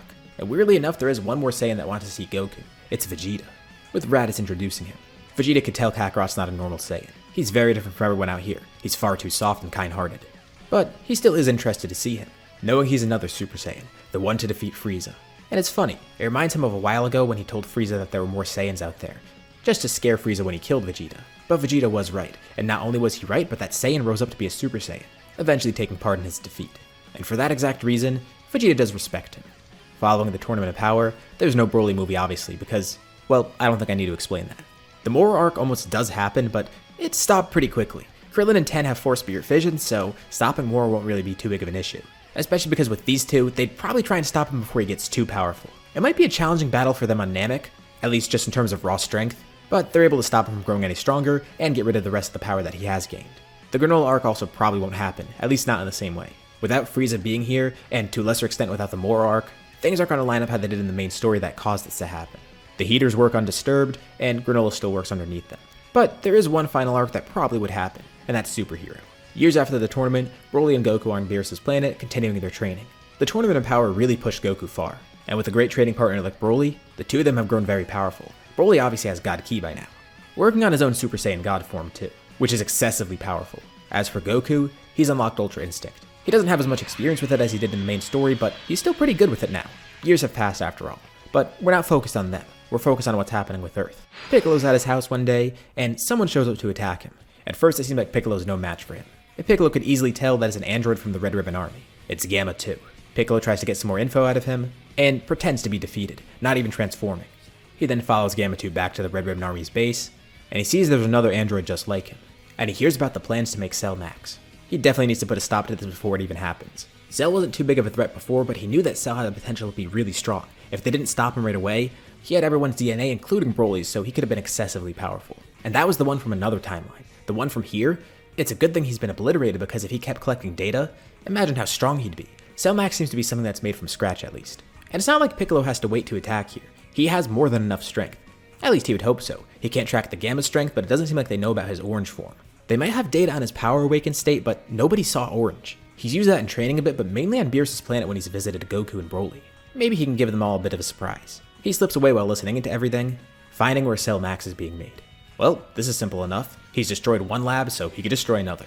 The machine working on Cell Max is completely obliterated, with the building it's in collapsing too. Magenta and Carmine look on with anger and disbelief. And Hedo's kinda in shock, but also a little bit relieved because now he knows Magenta will be off his case about it. And also because he can tell it's not his fault because they see a Red Ribbon soldier standing there. But he powers up and his disguise comes off, revealing that it's Piccolo, showcasing a form that the Gammas have no data on, Orange Piccolo. At this point in the story, Orange Piccolo is stronger than Orange Piccolo in Superhero. When you consider everything that's happened here, especially with the fact that Kami also had his own power awakened, Piccolo surpassed his current self a while ago. Especially because he might have trace access to Godly Ki. The Gammas are completely caught off guard, with them being defeated relatively easily. Magenta and Carmine try to escape, but Piccolo stops them. And then Hedo's there too, with Piccolo also learning that this is a bit of a misunderstanding. The Gammas actually have good motives but were misled. And Hedo's glad that Cell Max is gone because he knew that Magenta had ulterior motives with him. And not long after all this commotion, two other people show up. Hedo's eyes widen with excitement as he sees. It's the two Saiyamen! He finds them really cool, but why are they here? And Gohan, Great Saiyaman 1, he turns to Piccolo and asks what's going on. He sensed Piccolo's power and came over here as soon as possible. Piccolo wonders why they're both in their disguise, with Saiyaman 2 saying that she wants to make sure that no one knows her secret identity. They've always done that. Right, Piccolo just goes along with it. Also surprised that the Red Ribbon Army doesn't just know their identity. But he tells them there's nothing to be concerned about here. He's already stopped the threat and actually found out two other superheroes are here. And it's great because Earth has been fine for a while.